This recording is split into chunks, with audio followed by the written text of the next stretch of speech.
Kenya. Mr. Speaker, this is a very important motion, Mr. Speaker. This is something which should have happened very many years ago. Unfortunately, it looks like time has gone without this matter being considered or being brought to this House. Mr. Speaker, as you know, there have been 2-3 revolutions which have happened during the lifetime of the many generations that have existed in this world. The first revolution, Mr. Speaker, was the agricultural revolution. The second revolution, Mr. Speaker, was the industrial revolution. And the third revolution, which happened after 200 years after the industrial revolution, is the information and communication technology revolution, which happened in the latter part of the last century. Mr. Speaker, this particular university is being established after the third revolution, that is the information and communication technology revolution that happened, as I've just said, in the last part of the century. Mr. Speaker, what has been happening in this country is that those who want to participate or to register or enlist themselves in distant learning have been doing so through other distance learning institutions that are not established in this country. And so we've been left behind. I remember one situation, Mr. Speaker, Madam Speaker, when we were considering one nominee in this House, in the 13th Parliament, in the 11th Parliament. Madam Speaker, he produced a certificate that he acquired through electronic means, where he went to school in a university that is equivalent to what we are considering this afternoon. And the question that was being asked, did you go to that university? You know, people were analog who were considering this particular nominee. They did not know that there is something called e-university. And so it became very difficult. I remember at some point, his degree was rejected because it had not been certified by the Commission of University Education. Fortunately, Madam Speaker, this university was recognized by UNESCO. And as you know, UNESCO we are members of the UNESCO. And the law which we passed sometimes that year said that any recognized university will be recognized by the Commission of University Education. So, Madam Speaker, the draft charter for Open University of Kenya was submitted to the National Assembly on the 15th of June 2023 for parliamentary approval pursuant to Section 24, subsection 1, paragraph B of the Universities Act 2012. The purpose of the charter is to establish a national open university as a specialized university to offer university programs through distance and e-learning mode. As you know, Madam Speaker, one president who went to Robben Islands when he was jailed, the late Nelson Mandela, once said, education is the most powerful weapon you can use to change your world.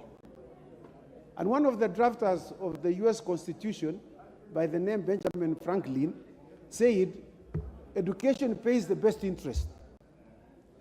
Why are we then establishing this university? Pursuant to Regulation 43.3 of the Universities Regulation 2023, it provides for requirements for an application for the establishment of a national open university, which include, among others, a cabinet resolution declaring the mandate of the proposed national open university and a draft charter. These documents were submitted to Parliament through the office of the Leader of Majority Party. Section 24.1, paragraph B of the Universities Act 2012 provides for the establishment of a national open university as a specialized university to offer university programs through distance and e-learning mode. Such a university is to be established by His Excellency the President on the recommendation of the Commission for Higher Education through the Cabinet Secretary for Ministry of Education with the approval of Parliament. The Honorable Speaker, The establishment of the Open University of Kenya is an avenue for enhancement of open and distance learning as captured in various policy instruments of government. These include the sessional paper number 1 of 2005, the sessional paper number 1 of 2019, the National Education Sector Strategic Plan of 2018 to 2022, the Vision 2030, and the United Nations Sustainable Development Goals. By Gazette Notice number 11920 of 30th September 2022, the President, His Excellency the President, appointed the Presidential Working Party on Education Reform.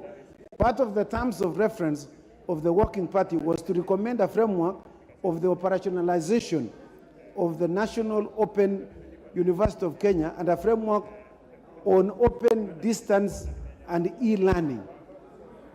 Honorable Speaker, the rationale for establishment of this Open University of Kenya is as follows. One, the basic philosophy and the primary objective for the open universities worldwide is to expand options and opportunities for training, in-service, skills upgrading, capacity building, and continuing education.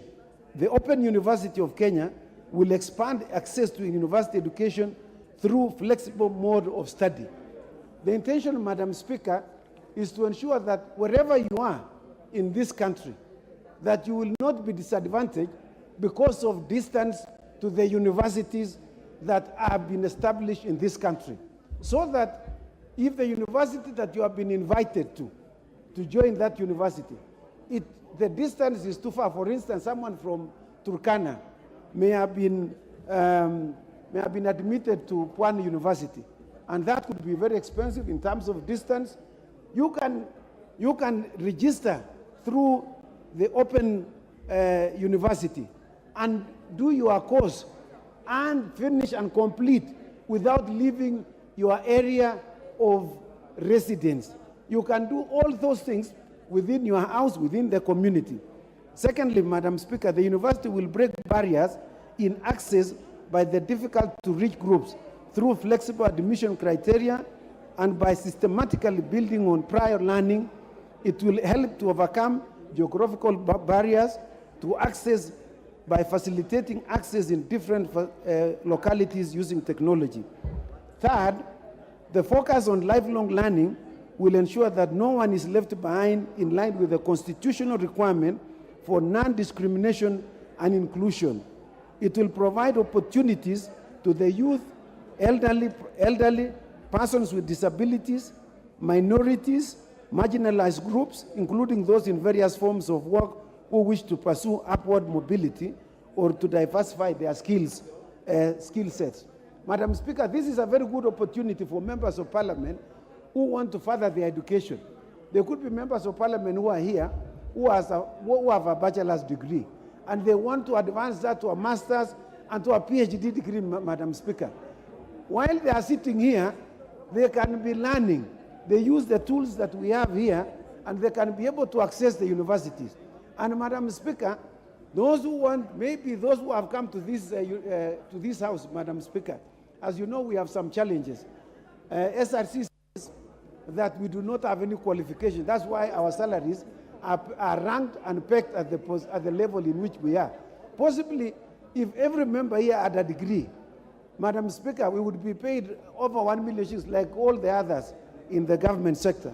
And so this is an opportunity for members of parliament to acquire universities while working in parliament. Fifthly, Madam Speaker, the proposed university will save the government the high cost of establishing and maintaining many conventional universities, as it has the potential to absorb large numbers of students at a relatively lower unit cost. As you know, we have students who are visiting here this afternoon, and we want to welcome them.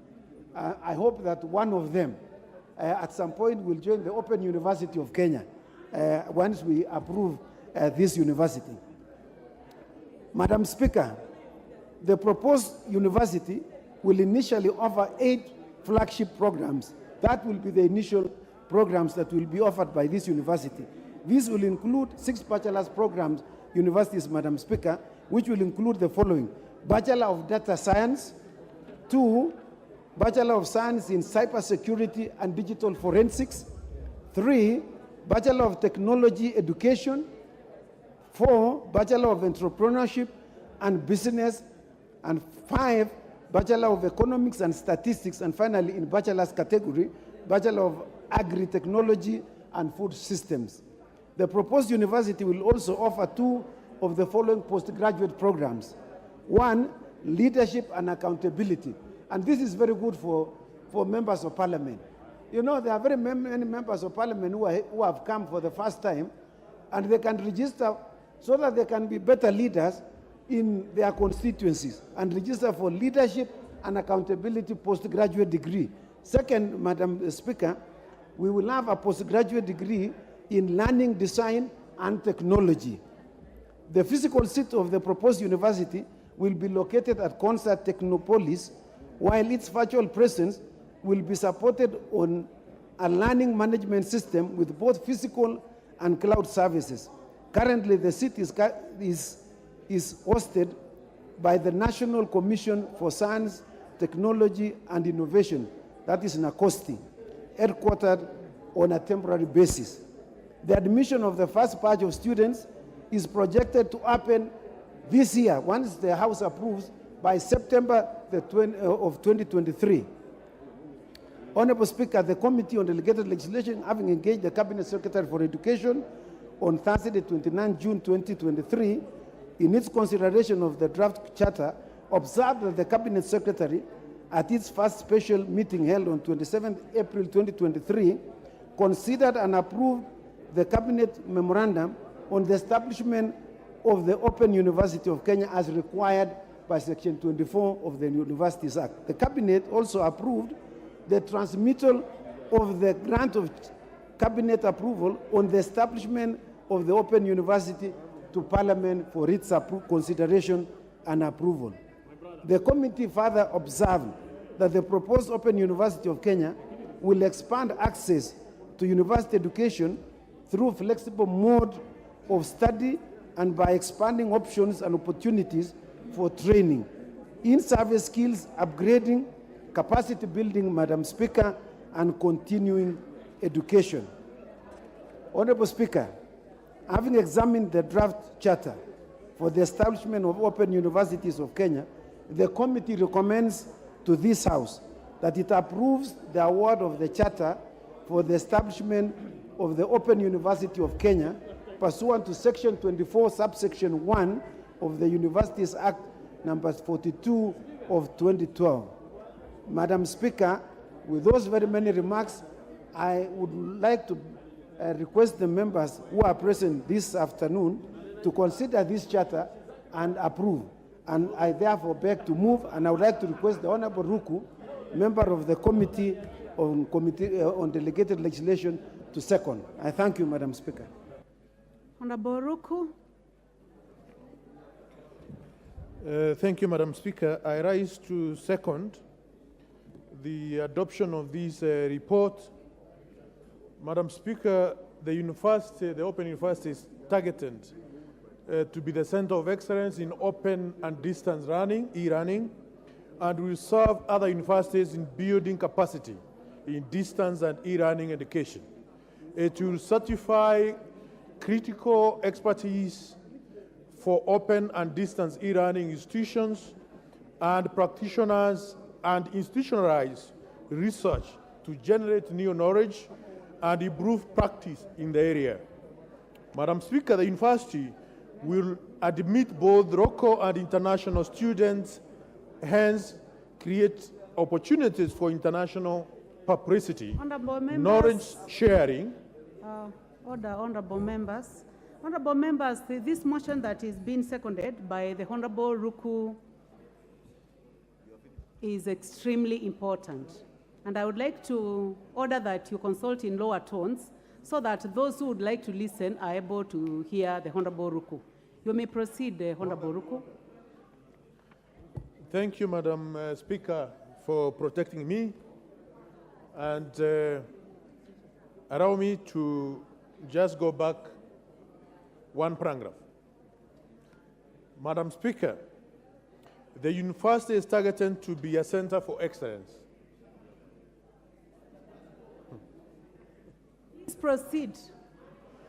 Madam Speaker, the university is targeted to be the center of excellence in open and distance e-learning and will serve other universities in building capacity in distance and e-learning education.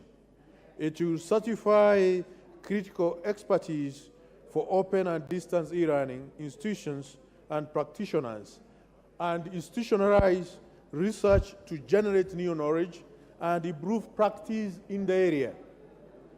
The university will admit both local and international students and create opportunities for international publicity, knowledge sharing, cultural exchange, and eventually branding our republic. This will position Kenya as an exporter of higher education. Kenya citizens in the diaspora will also provide their children with access to a Kenyan education.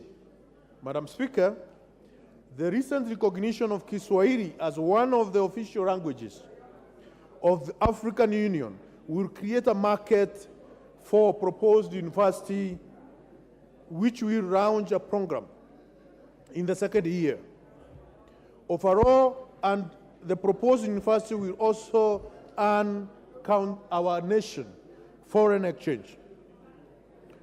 Honorable Speaker, in preparation for establishment of the Open University of Kenya, the Technical Working Committee undertook various critical activities, such as developing the requisite consultative document, namely the charter, blueprint, and proposal of the proposed university instrument, such as the logo, seal, and mace.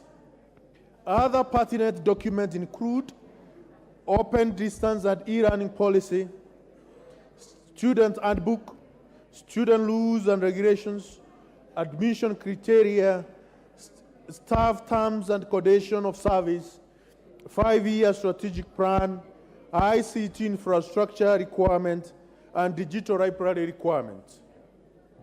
The document was approved by the Commission of University of Education and the Cabinet, and was submitted to the National Assembly for approval as required by Section 24(1) of the Universities Act number 42 of 2012. Upon approval, the Cabinet Secretary of Education shall submit the same to His Excellency the President, William Samoei Ruto, for award of the Charter. Madam Speaker, the committee also observed that the draft charter and also been reviewed by the Office of the Attorney General for forwarding to the Parliament for approval pursuant to Section 24(1) of the University Act number 42 of 2012. Madam Speaker, I support. Honorable Ruku, you second? I second, sorry.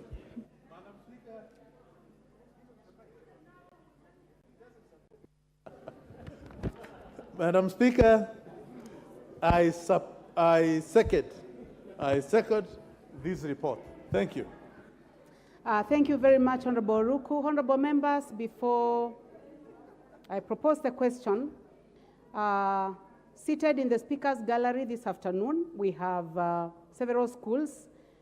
One, Matweku Secondary School from Rongai, Nakuru County. Jenga Boys Secondary School, Kirinyaga Central from Kirinyaga County. Honorable members, also seated in the public gallery this afternoon, we have Ngado Secondary School, Gatanga Constituency, Murang'a County. Makutano Academy from Mbere Constituency, Embu County, and Kiambogo Secondary School, Naivasha in Nakuru County. On behalf of the Speaker of the National Assembly, we welcome you to observe proceedings in the House. Honorable members, before I sit, I would like to propose the question that this House adopts the report of the Committee on Delegated Legislation on its consideration of the draft charter for the Open University of Kenya laid on the table of the House on Thursday, 29th of June 2023, and pursuant to provisions of Section 24(1) of the Universities Act 2012, approves the award of charter for the Open University of Kenya.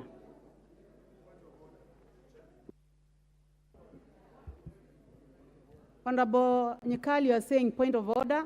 Yes, I would like to open for debate. What is out of order, Honorable Nyikal?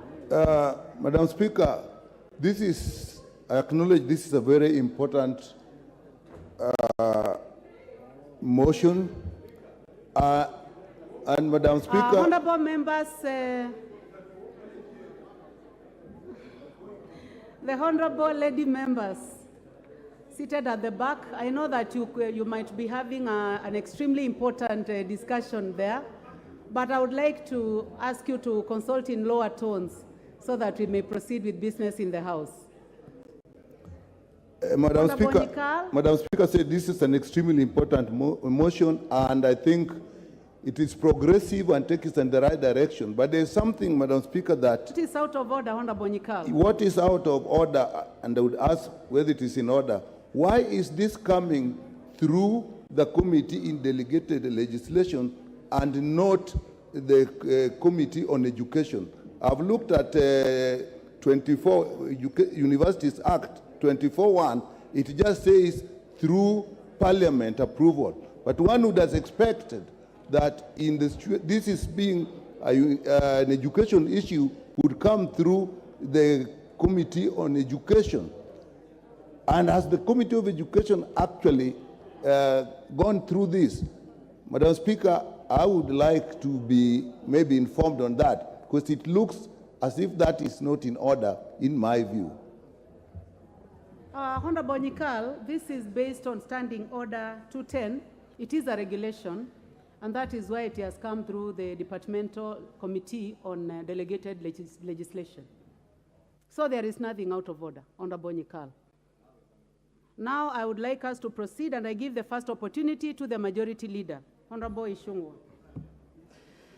Thank you, Honorable Speaker, and I'm sure the Honorable Nyikal is now satisfied. I know he's a stickler to procedures and a very diligent legislator, and I would really encourage especially our young and new members to learn from the likes of Robert Mbui and Professor Nyikal, and of course the chair of the Delegated Legislation, and also use this opportunity to thank the Delegated Legislation Committee for ably considering this particular charter for the Open University, and particularly commend the member from Mbeere North, who has distinguished himself over a very short time as a very diligent legislator. I can see he is following the footsteps of the chair of the committee, and of course Professor Nyikal. And he has ably articulated the issues that pertain to the Open University of Kenya. Honorable Speaker, it's indeed true, as a member from Mbeere North, and I think he's now acting as a de facto vice chair of this committee. Coincidentally, I've even forgotten who is the vice chair. I assume he's a vice chair because he's become very diligent. And Honorable Speaker, you also witness that whenever he takes your seat here, he's also very diligent in articulating other issues, even on other bills and motions, and is encouraging to see that there are indeed new members who have taken their work very seriously. Honorable Speaker, I was saying, as you said, that the Kenya Open University will, or the Open University of Kenya will indeed expand the access to university education for many of our people. Honorable Speaker, you know, under our new Constitution of 2010, access to education, basic education, and we are at a point in this country where university education now is almost part of our basic education and is a fundamental right that is guaranteed to all Kenyans. And this access to university education, Honorable Speaker, should be available to Kenyans from wherever they come, irrespective of the background of families they come from, irrespective of what corner of this country they come from, Honorable Speaker, every Kenyan child should be able to access university education. Honorable Speaker, through the Open University of Kenya, our country now joins the League of Developed Nations that have used e-learning and distance learning to further expand that access to higher education for their youth.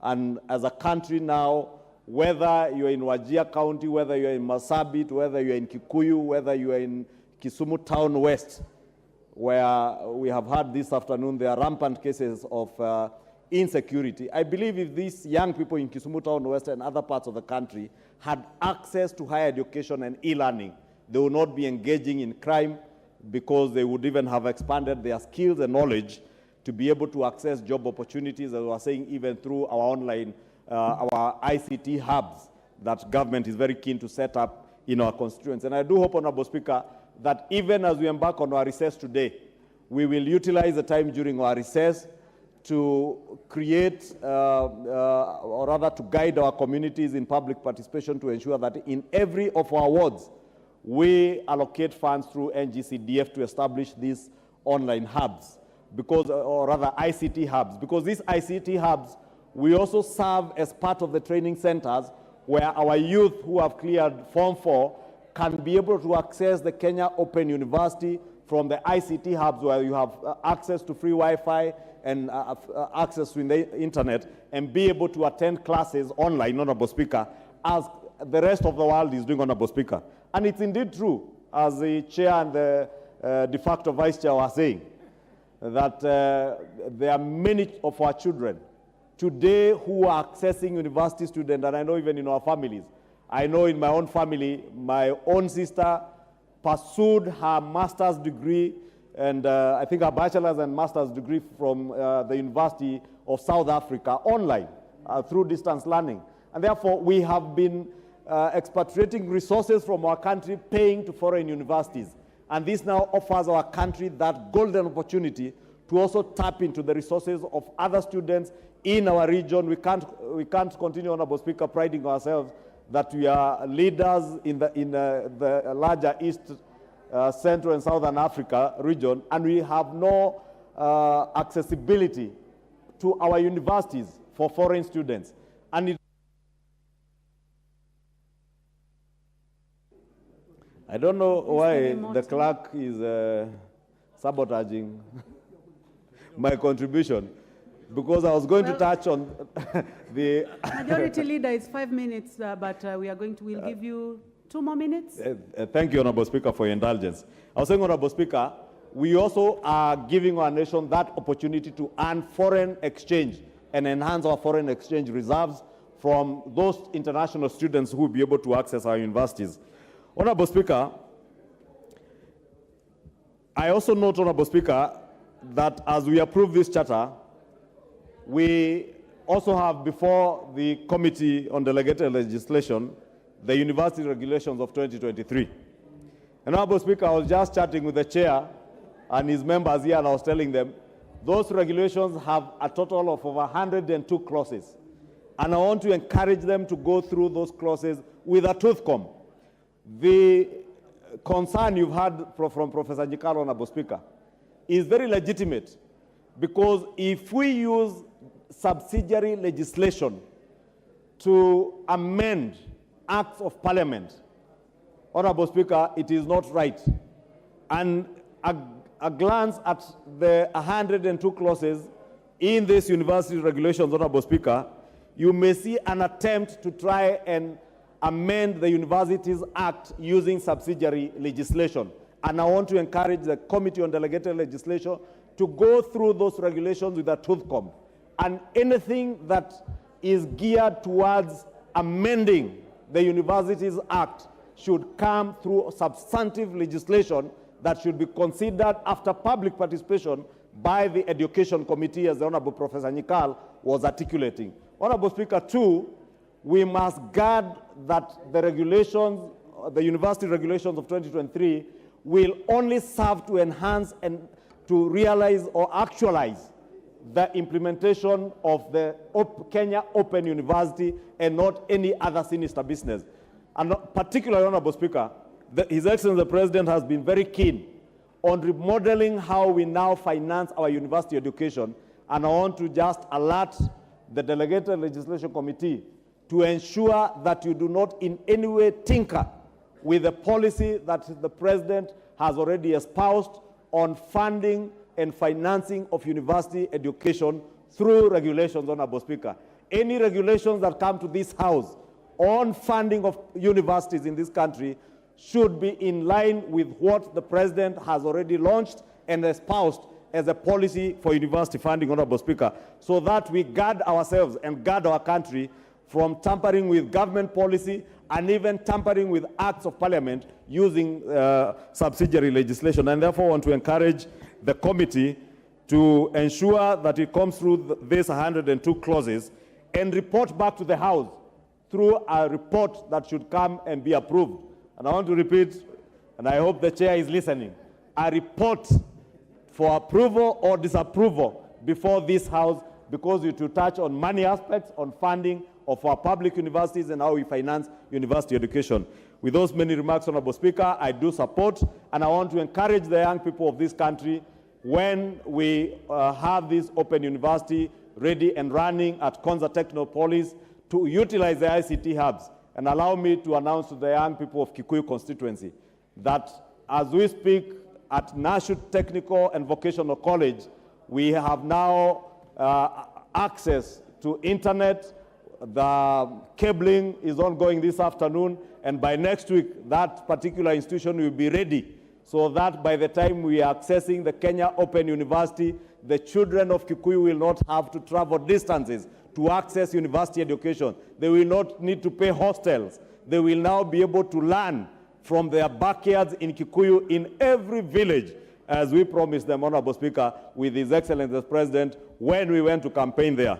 And Honorable Speaker, this open university serves our bottom-up economic transformation agenda as we sold to the people of Kenya. And with those many remarks, Honorable Speaker, I beg to support and encourage the Committee of Education to ensure that we actualize this open university, so that we also mainstream digital skills and capacity building in the priority areas of the bottom-up economic agenda along the 9 value chains that we have enlisted in our manifesto and which we funded through our budget appropriations this year.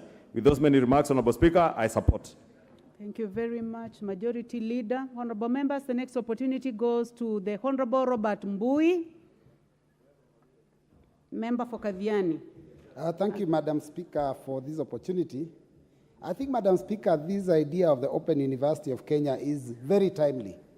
I think it's listening to what is happening and noting that Kenya has spent so much money on distant learning and e-learning from outside there. It's a shock that this was not done ages ago. But nevertheless, the importance of education cannot be gainsaid. It's really an important thing, and especially higher education, Madam Speaker. Now, Madam Speaker, if you look at the history of our education in this country, and I'll just talk about the time when I was at the university, things were very different from what is happening now. I remember at the university, we were actually paid by the government. We used to receive, about 5,040 shillings every semester. Madam Speaker, we were accommodated by the University Students' Accommodation Board. All students were accommodated, we were fed, we actually benefited a lot, and the government was taking the issue of education very, very seriously. But Madam Speaker, if you look at the situation today, the current situation is that university students, their parents have to raise money to pay for them fees. The cost of living in the university hostels is too high. So what is happening is that a lot of them, you probably will be living in the nearby estates, and those are the places where they end up getting involved in drugs and alcohol abuse. Madam Speaker, you know that the cost of living is so high that even those students in the university, they hardly can afford food. And Madam Speaker, when I was at the university, the team for rugby in the University of Nairobi, the Mean Machine, was actually the champions of the country. Today, I doubt whether any one of those students can actually go and compete favorably outside there, because they are malnourished, they don't get enough food because of the cost of living and because of the situation. So, Madam Speaker, what the government has done with this idea is that because of the changes that we have faced as a country and because of the changes that are happening all over the world, we have to adapt. And Madam Speaker, what are the changes that we have gone through that make us have to go to e-learning and distant learning? One, of course, is that a lot of money has been spent by Kenyans pursuing higher education. They can't afford to do it in our local universities because of the cost. So they've gone and spent a lot of money outside there. So when we do that for ourselves, then we will be saving money for the country. Two, Madam Speaker, there's many more people pursuing university education now than those years back then. So it is a way by which you can have more people accessing higher education. So it's really a brilliant idea.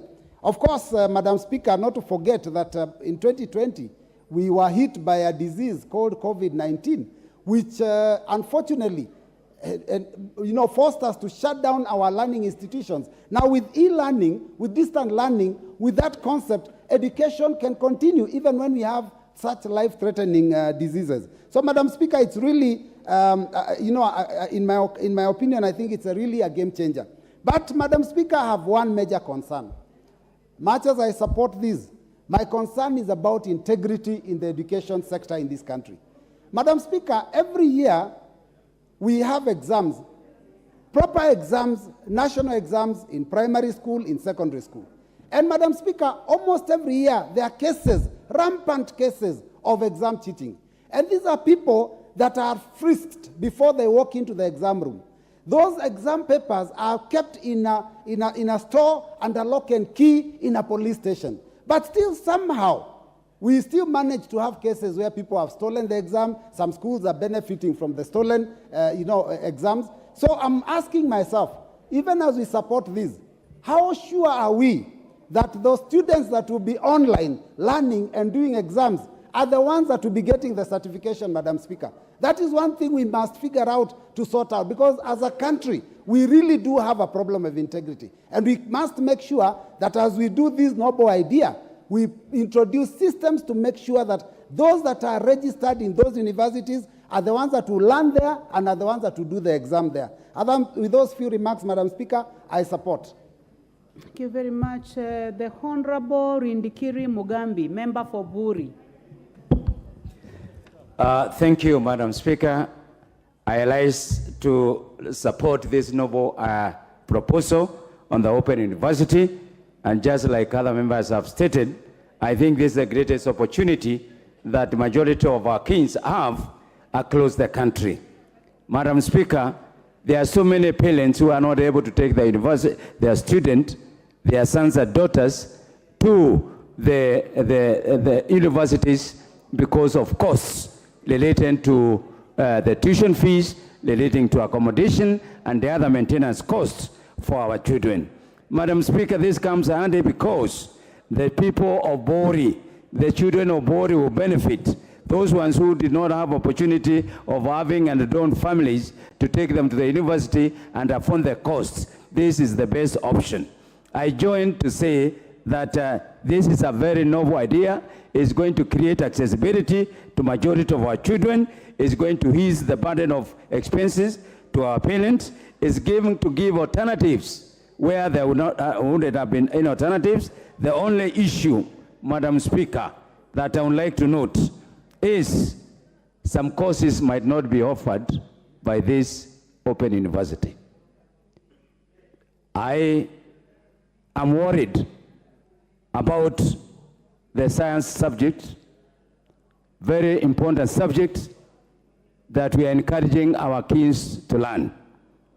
For example, the technical programs requiring practicals, requiring guidance, requiring careful assessment. Madam Speaker, the other issue is the pricing. We really need to know what the cost of costing will be, because we can be excited of saying it is cheaper, but still we need to know at the proper costing of the university. Madam Speaker, the issue of integrity has been alluded to by my senior member of Parliament for Kadiani. I'm also worried because we know there are so many people in this country who have degrees but who never passed the minimum requirement. I don't know how those assessment for joining the Open University will be carried out and by who. It is very important, right from the beginning, we make sure that even if it is as accessible as much, we must put stringent measures to ensure those ones who will be pursuing the e-learning and the e-learning through to the Open University, they are people who have met the minimum requirement. Mr. Speaker, I also would like to hear from the proponent the timelines for their degrees. I think it is very important. Again, Madam Speaker, I think I recommend that all the universities, whether e-learning, open, or the existing, that we have internship programs, how they will be managing the internship programs for the students who will be learning through Open University. Otherwise, Madam Speaker, it is a good and noble idea.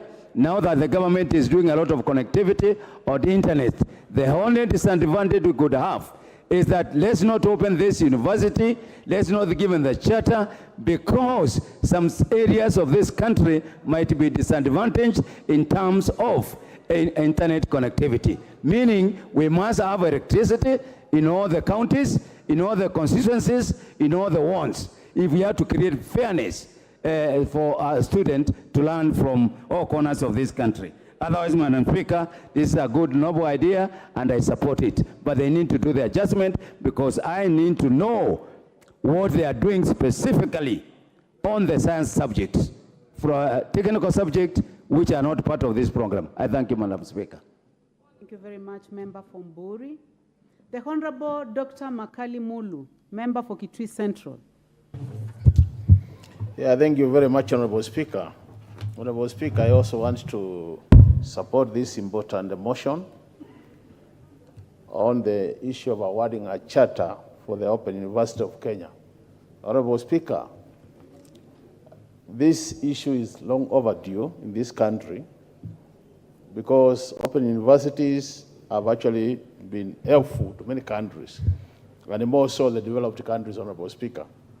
And as the mover did say, Honorable Speaker, one of the advantages of these open universities is the issue of access to education, where, Honorable Speaker, those parents who are not able to send their children out there to other countries will be able to access education just from their homes, so long as you have internet connection and you have a machine called a computer, Honorable Speaker.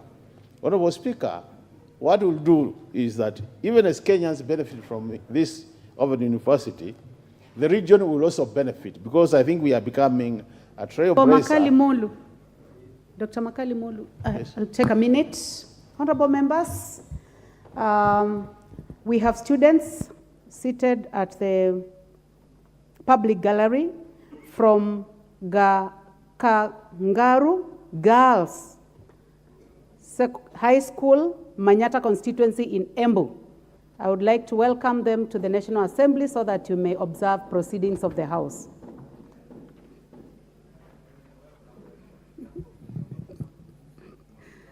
Thank you. Yeah, so thank you very much, sorry Speaker. About the disruption, and I would like to request you to proceed. It's good that our daughters are in-house, because they are going to be beneficiaries of this Open University when it becomes operational, Honorable Speaker.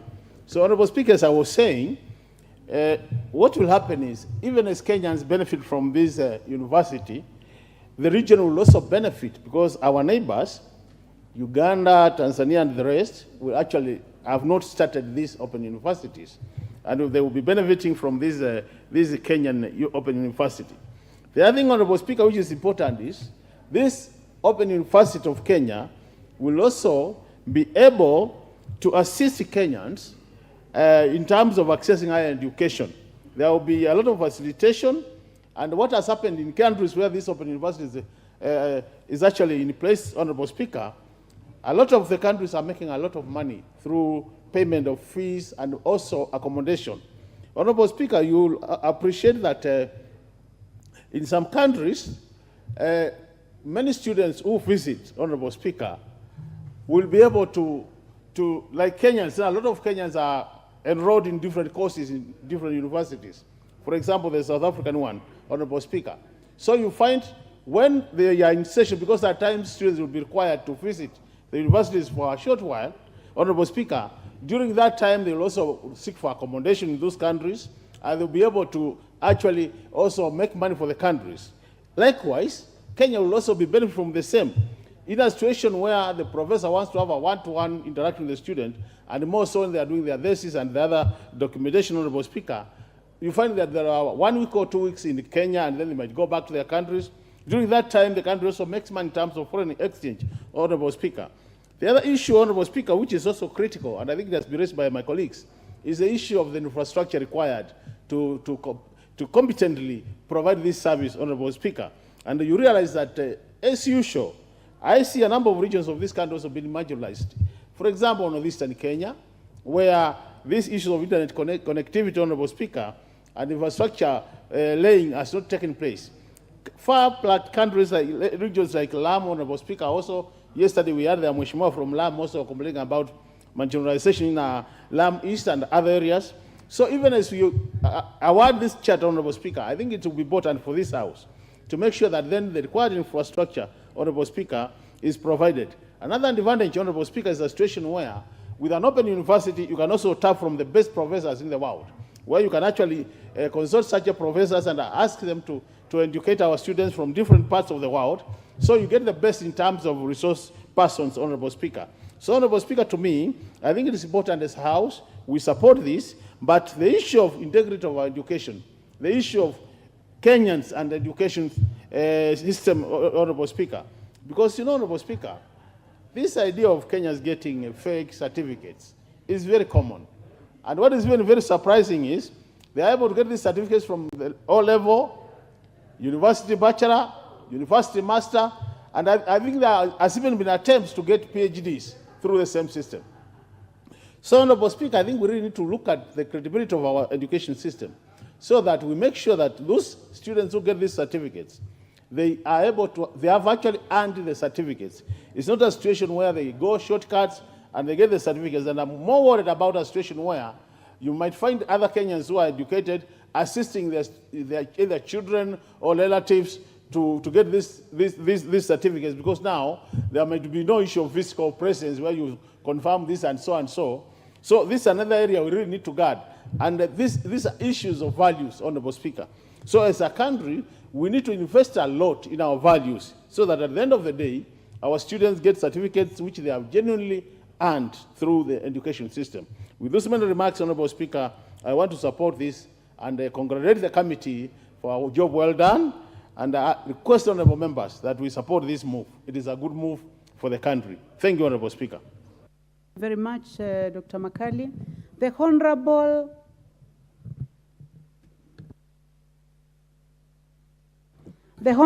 Omboko Milemba, member for Emuhaya. Thank you, Honorable Speaker. A good idea with a few threats which can be really mitigated. An open University of Kenya certainly will provide better opportunities for the students. One, an open university will create a lot of flexibility in time and place of learning. An open university will also use modern technology, which is everywhere now, Honorable Speaker. It will also ease pressure on the physical facilities within the university and the high learning institutions. For instance, when we have university intake, we base our intake on the availability of spaces in the universities, which will not be the case. So with an open university, we shall get away from facilities and spaces within the university determining how many students go to university. Furthermore, it removes the idea of reducing the cost of education, because much of the cost of a university is courtesy of beddings and boarding. Remember, Honorable Speaker, I'm one of the advocates of removal of boarding schools, not only just at the university level, but even in the high schools, that we should do away with the boarding section so that we reduce the cost of education. And I see an opportunity under which the Open University will provide that situation whereby we shall reduce the cost of education.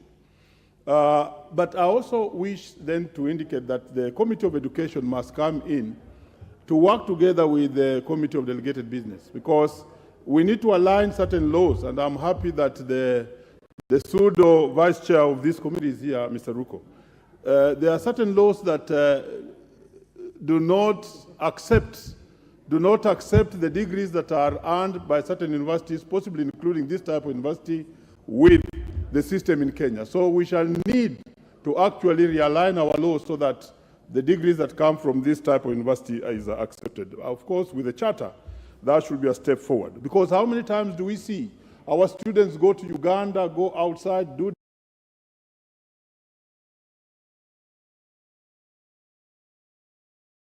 status of the Kenyan degree, and therefore they don't get employment. Honorable Speaker, many students have suffered this, wasted a lot of money going to universities outside. When they came back, they were not able to get job opportunities. I should also be quick to say that it is a very good opportunity to make education to be a forex earner for this country. Because if you go to a place like Boston, as a state, education is funded by simply the universities. What comes in as payment to the universities and comes in as foreign exchange to the country. So this will actually provide an opportunity for Kenya to actually earn foreign exchange from education, and this will be very good, and possibly also export the qualified people outside. And this will be very good for our system. Education should be earning us foreign exchange. I saw one of the members, and good luck is still in the House, Honorable Mbui, talk about how education was very well funded during the old times. And I think that was the nostalgia period of when education was a sacred cow. Those are the theories of a man called Todaro, the economist of education, who at that particular time when we got independence, education was still a sacred cow. And being a sacred cow, you went to school in order to be able to get employment which was waiting for you. And people would not even go for university because they would easily get that employment at A level and at O level. But things have really changed, and education is no longer a sacred cow, and possibly that's why boom was removed and things have changed. And that's why we are where we are. I would wish to say that the Open University, for me, will create Kenya and Nairobi as a hub for all other students from outside and around the region to actually learn in this institution and pay us money. I would also wish then to indicate that such a university must then have dollar accounts which are paid in money before they come here, because currently our country is lacking in terms of forex, and that's really what we need. But finally, the threat would be the standardization and the quality of the degrees coming from this university. But I'm not threatened with this, because even without IT, we already have people struggling with papers. You saw when we were going through the elections how papers could become a problem. So let's fix it also using technology, and this should take us way forward in expanding education for our students in this country. Thank you, Honorable Speaker, for this chance. Thank you very much, Honorable Omboko. Honorable Catherine Omanyo, member for Busia County. Thank you, Madam Speaker. I have looked into this with a grain of salt. Open universities or learning is very good for people who have no time, no choice to sit, just like other younger students who have all the time to be in class. And as we look at both sides of the spectrum, I think there are those who wished to have had the time to be in class just like anybody else, but they don't have, but they have the oomph. They want to continue with upping their levels of education and knowledge, expanding it. So if they can afford to go ahead and get some more skills and knowledge to be promoted even at their workplaces, so be it. Let this be free to whoever can go for it. And this kind of arrangement can also be flexible for people who hardly have time, because I've seen people even reading while in the car. They put those things in the ears and go online and start just getting somebody on the other side giving instructions. And before you know it, by the time they are out of a matatu, they've been learning So it's not like a system where you must be in a traditional way in a class and listening to a teacher.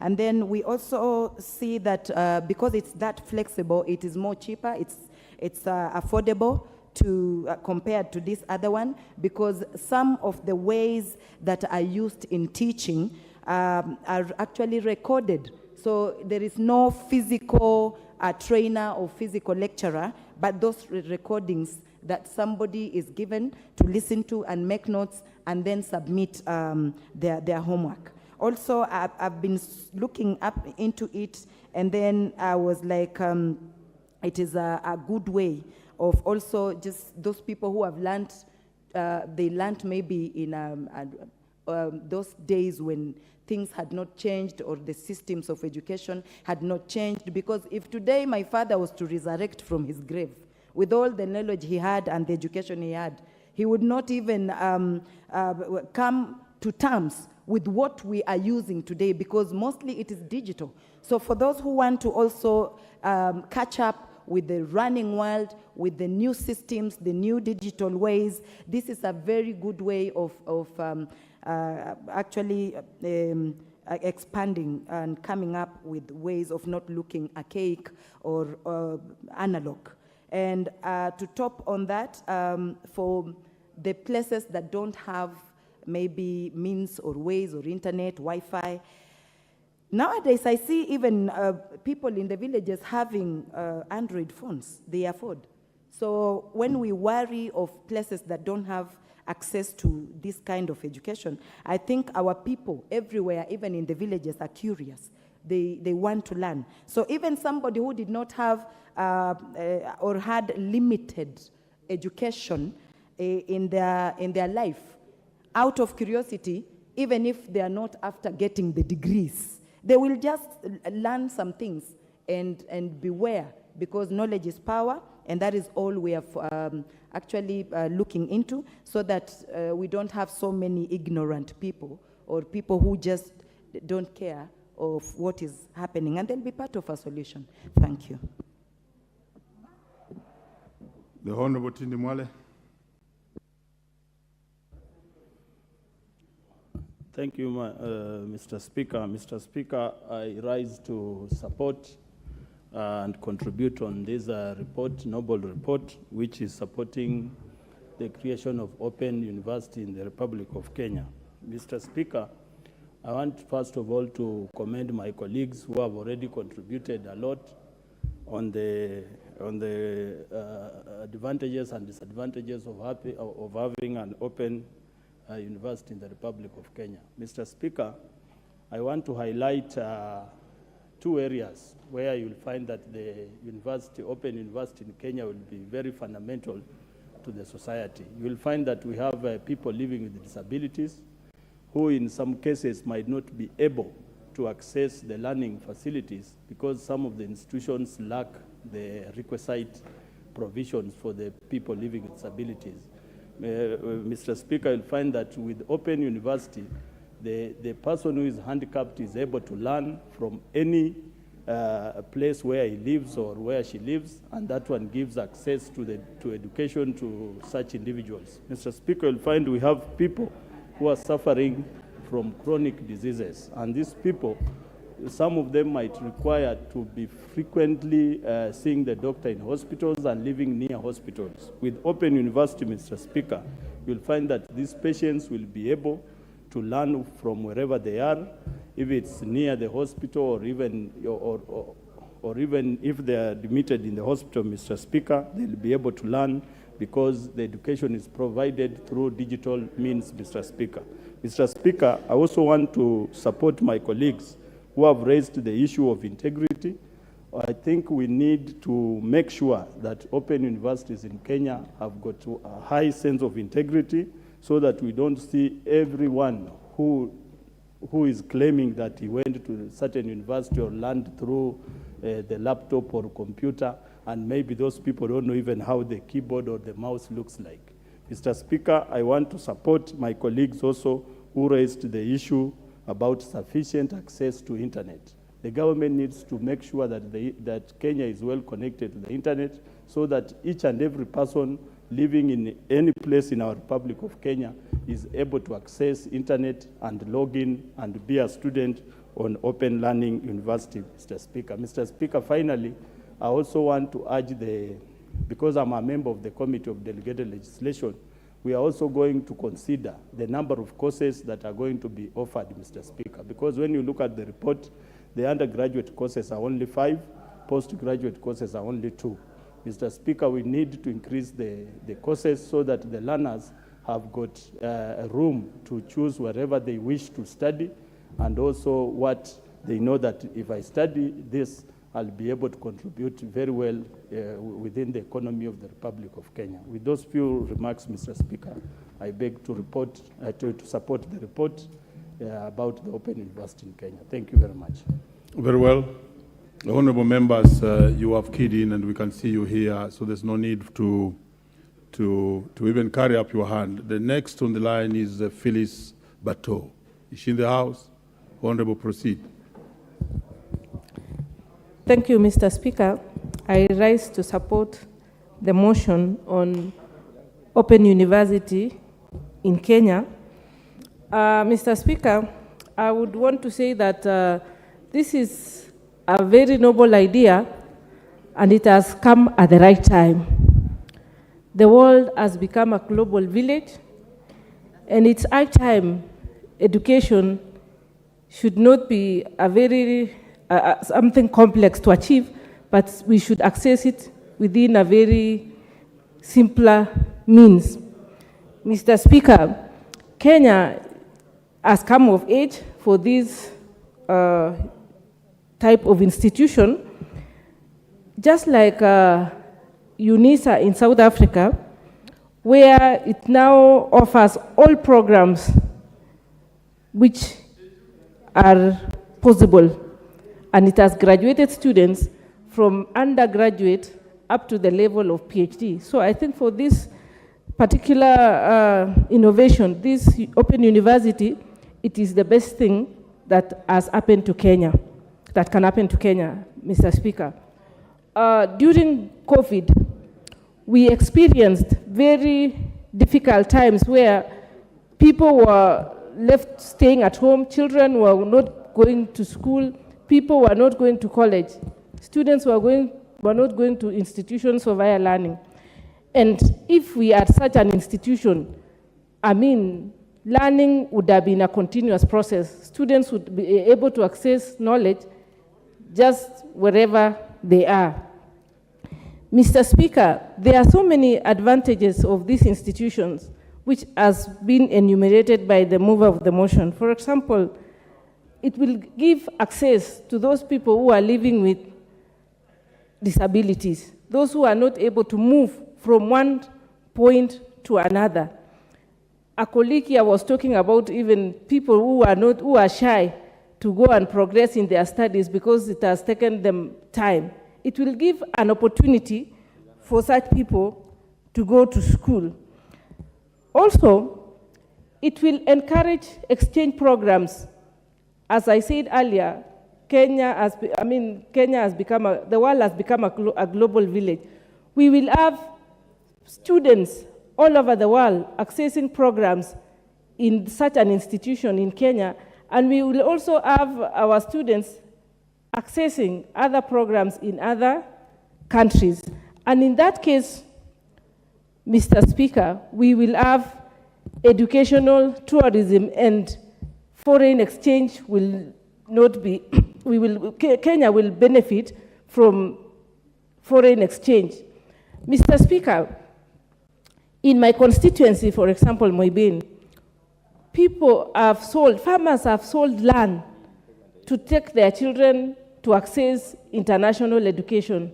We have massive migration of students to Finland, to Australia, to America, which is a good thing.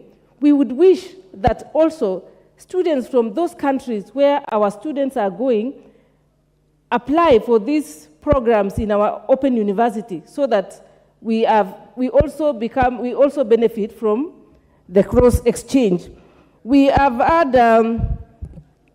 people who are not able to afford programs which maybe are not offered in Kenya and they are offered abroad, struggling to raise money, to pay international fee, to travel abroad.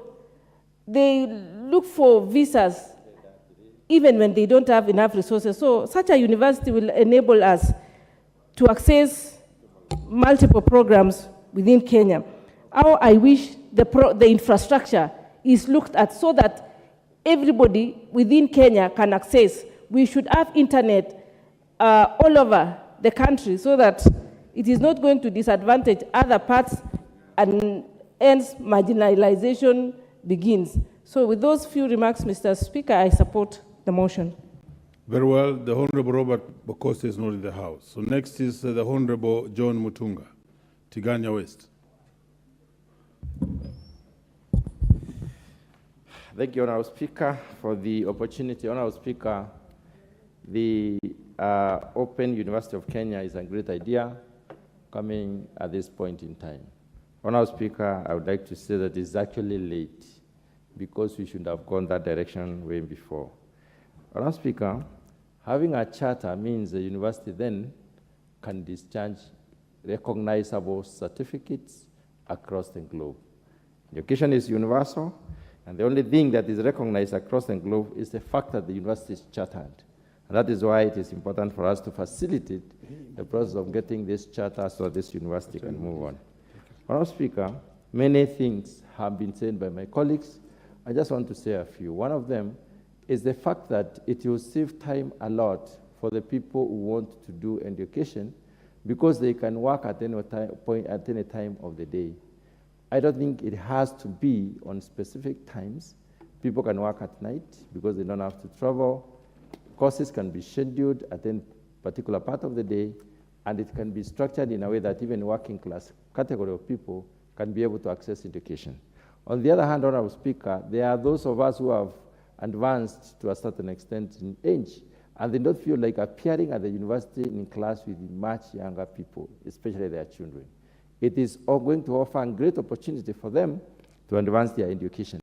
They want to go to school, all right, but they don't want to go to school with their sons and daughters, and therefore the Open University of Kenya is a great idea for them because they'll be able, therefore, to learn without necessarily mingling up with their children. On the other hand, Honorable Speaker, the Open University, which is going to be almost 100% digital, is going to allow better consultation between the student and the lecturer.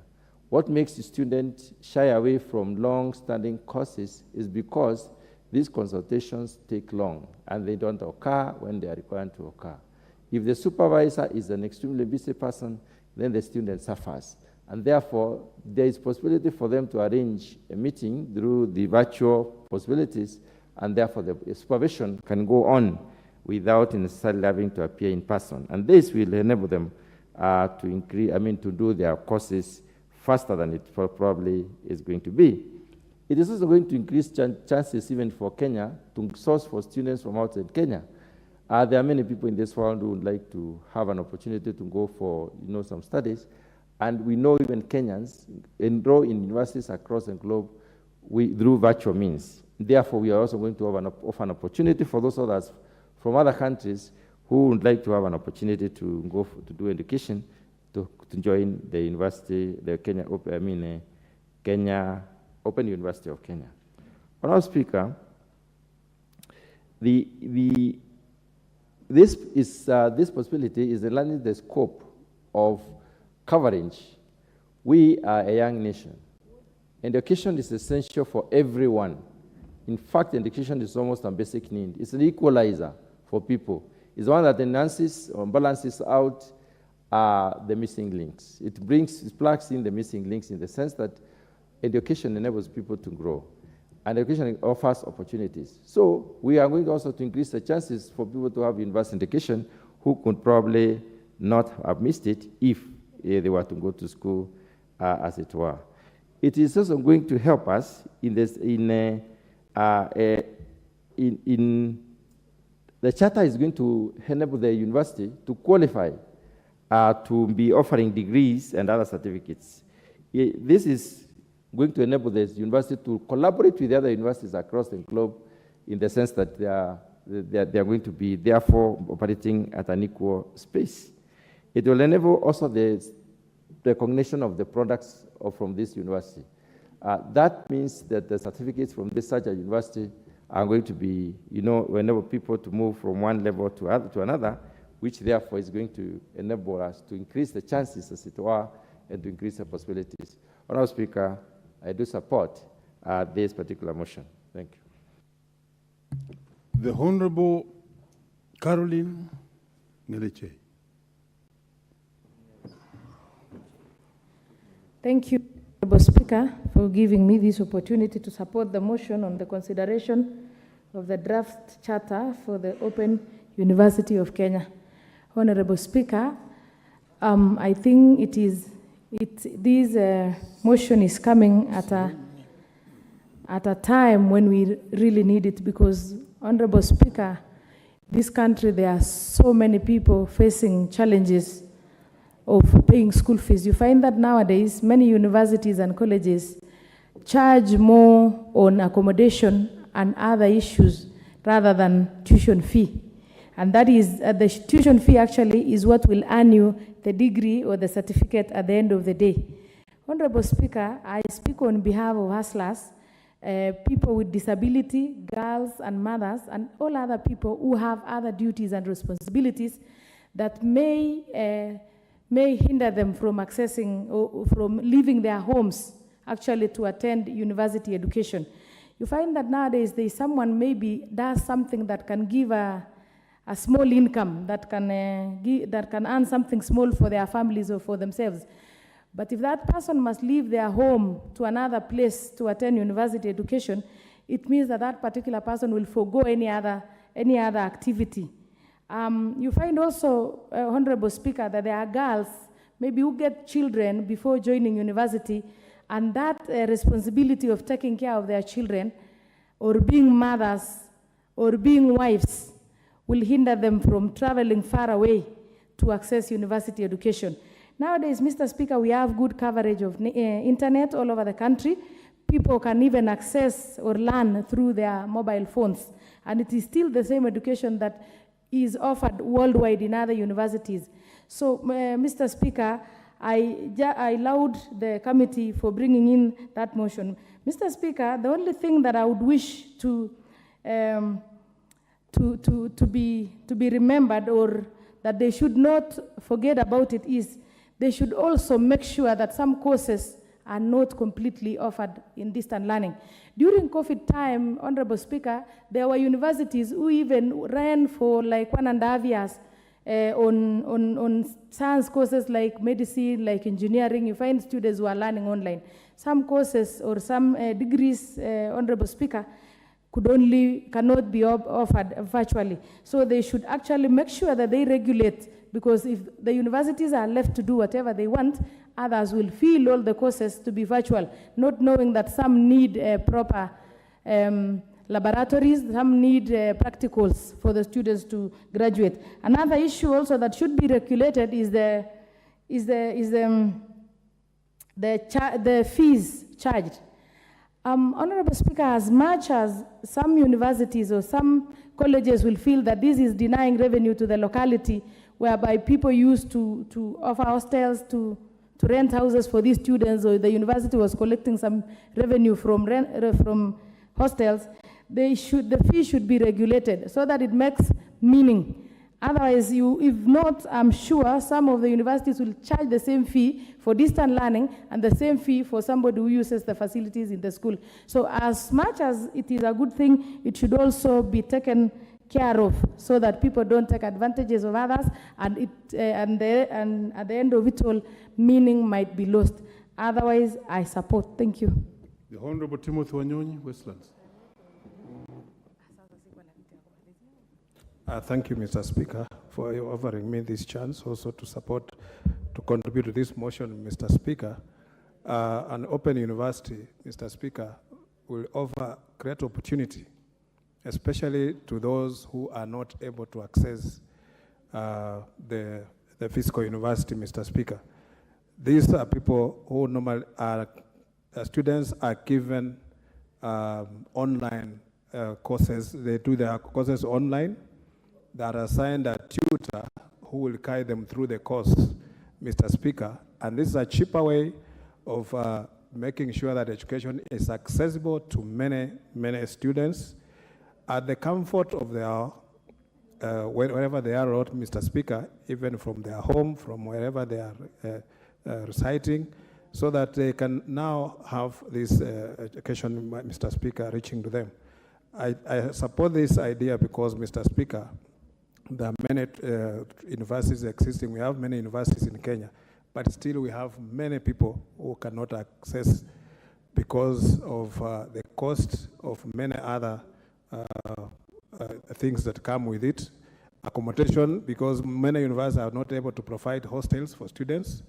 Therefore, an open university that will offer mostly courses online will also be a cheaper way of also making sure that people are accessing education. And it's also, Mr. Speaker, that those who may go to this open university, if they are unable to continue, they can still transfer their credits, the credit to the other universities. If they want to transfer from the open university to the normal university, Mr. Speaker, they can transfer their credit to the other university. So it is not prohibiting, but it's also something that is much, much more flexible. Therefore, Mr. Speaker, I want to support and encourage that this charter that is going to be issued, this is the first open university in Kenya. This is an idea that whose time has come, and people living with disability, people who are living in marginalized areas, those who are living in the nomads and all, Mr. Speaker, it will be much, much more handy for them, and they can access education from wherever they are, because now we have internet facilities across the country, and people can access even this through their mobile phones. They don't have to invest heavily in it. But Mr. Speaker, as the past speaker just said, we need also to have regulation on this, because sometimes it ends up being abused, and we can easily start compromising the standard of education. So, Mr. Speaker, I support and that this is a good idea, and that the issuance of the charter to the Open University of Kenya. Thank you, Mr. Speaker. The Honorable Tuku Kwenya. Thank you, Mr. Speaker. Indeed, after a long wait, I finally have an opportunity to add my voice to this very important motion on the establishment of Open University of Kenya. And Mr. Speaker, from the onset, I would want to state that education is a provision that is guaranteed and that should be given to every Kenyan, and it's enshrined in our Constitution, Article 43 of the Constitution of Kenya, that we gladly promulgated in the year 2010, states clearly that every child is entitled to education to sufficient levels, basic education for that matter. But I want to thank every effort by the Ministry of Education, especially Department of Higher Education, in establishing an opportunity or a platform whereby every Kenyan can access education.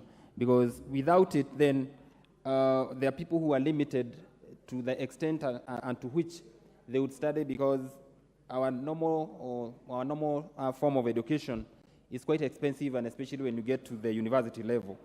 And Mr. Speaker, I must state here that we are more than 30 years late, because our neighbors in the East Africa, that is Tanzania, established one in 1992, and through an act of parliament, and the same was operationalized in the year 1992. That is to say, we are quite many years late, and it is just about time that, Mr. Speaker, we took this initiative to pass these regulations and have the same established. Of course, Mr. Speaker, we're going to reap bountifully from establishment of this university. For example, a child living in Kinangop, who is a son or a daughter of a peasant farmer, will have an opportunity now to access this education, and especially through the digital hubs that have been proposed by this government. And all we are asking and praying is that this government is going to actualize the actualization of digital hubs in every ward, so that then every child or every person who is interested with education, university education, will have access. Secondly, Mr. Speaker, the government must really work on connectivity. Connectivity and taking network to places where there is no network. And I want to allude to the words of the Leader of Majority that indeed fiber optic is being laid across the country. Mr. Speaker, this kind of learning is not new to many Kenyans because of the revolutionary kind of learning that was brought about by COVID or during COVID, whereby students were now required to learn online. And of course, we have lessons that we've taken from online education as it has been going, where students have been learning virtually. Many of us also have been, those of us who are scholarly, have benefited from the virtual services or learning. And Mr. Speaker, we have seen the shortcomings. There are many ramifications, and maybe we need to address them, even as we pass the award of charter for this this kind of learning. Of course, the issue of study materials, whereby you're supposed to download. Maybe if the government is not going to avail network, it is going to be very expensive on students in terms of buying data and what we call bundles. Of course, the reliability of network, we know there's always fluctuation back and forth. There are also issues to do with absence, because maybe some of the learners are very young and they cannot maintain discipline in terms of making sure that they're in class when they're supposed to be there. But in essence, I would say that this is a great idea, whose idea is coming in late, should have been implemented many years ago. But with the change of technology, I believe that it's an idea that everybody should support. On the issue of the subjects that are, or courses that are going to be offered, of course, there will be limitations in the sense that they can only offer of social sciences and arts, because sciences cannot really be offered in this university. Open university. I thank you, Mr. Order, Speaker, for the honourable opportunity. members. You are doing it everything wrong. Order, honourable members. Thank you, Mr. Speaker. Please, as you come in, just maintain the calmness of the House, and also don't pass between the member who is speaking and the Speaker. Order. Honourable Jonathan Ngeno. Honourable Jonathan Ngeno.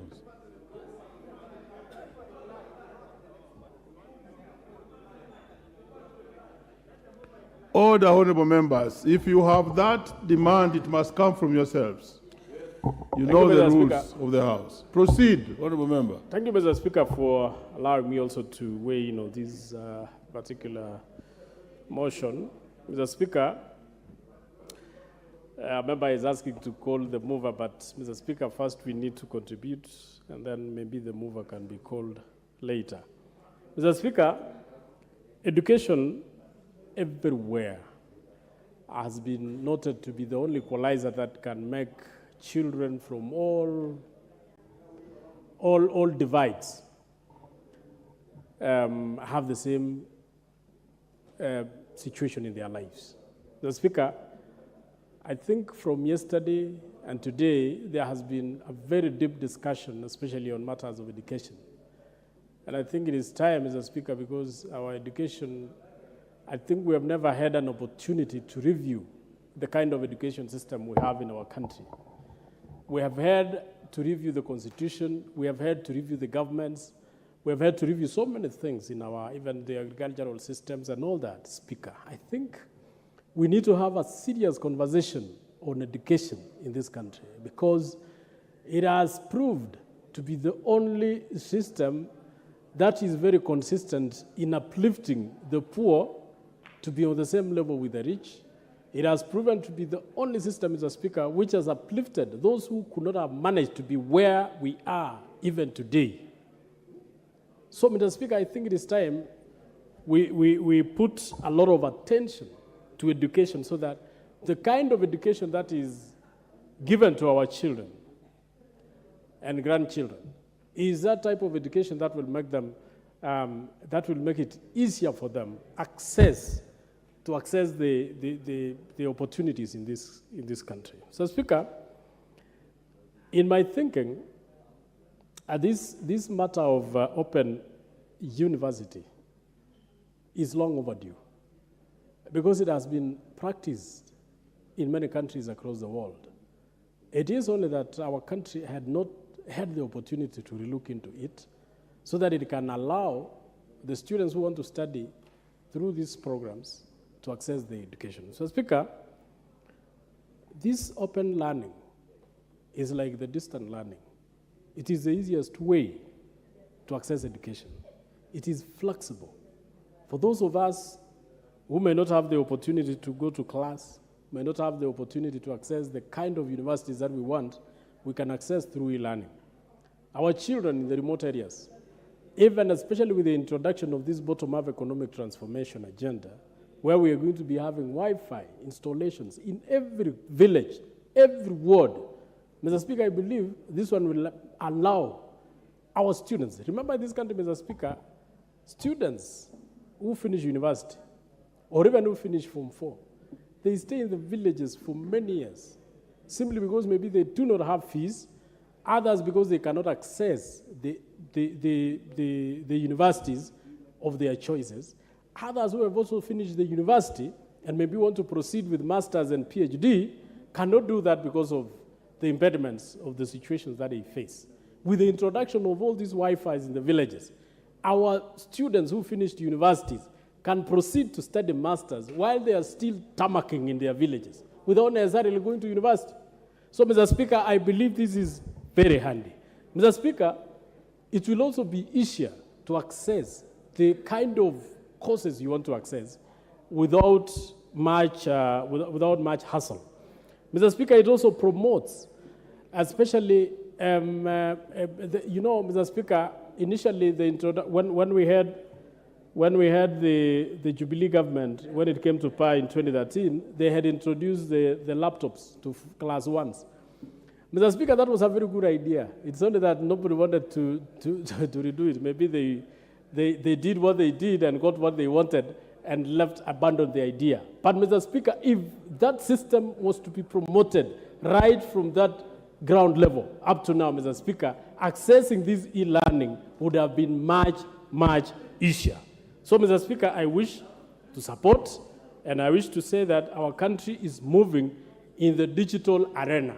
We need to catch up with the rest of the world. Mr. Speaker, I thank you and I support. The Honorable Rachel Nyamai, Kitui South.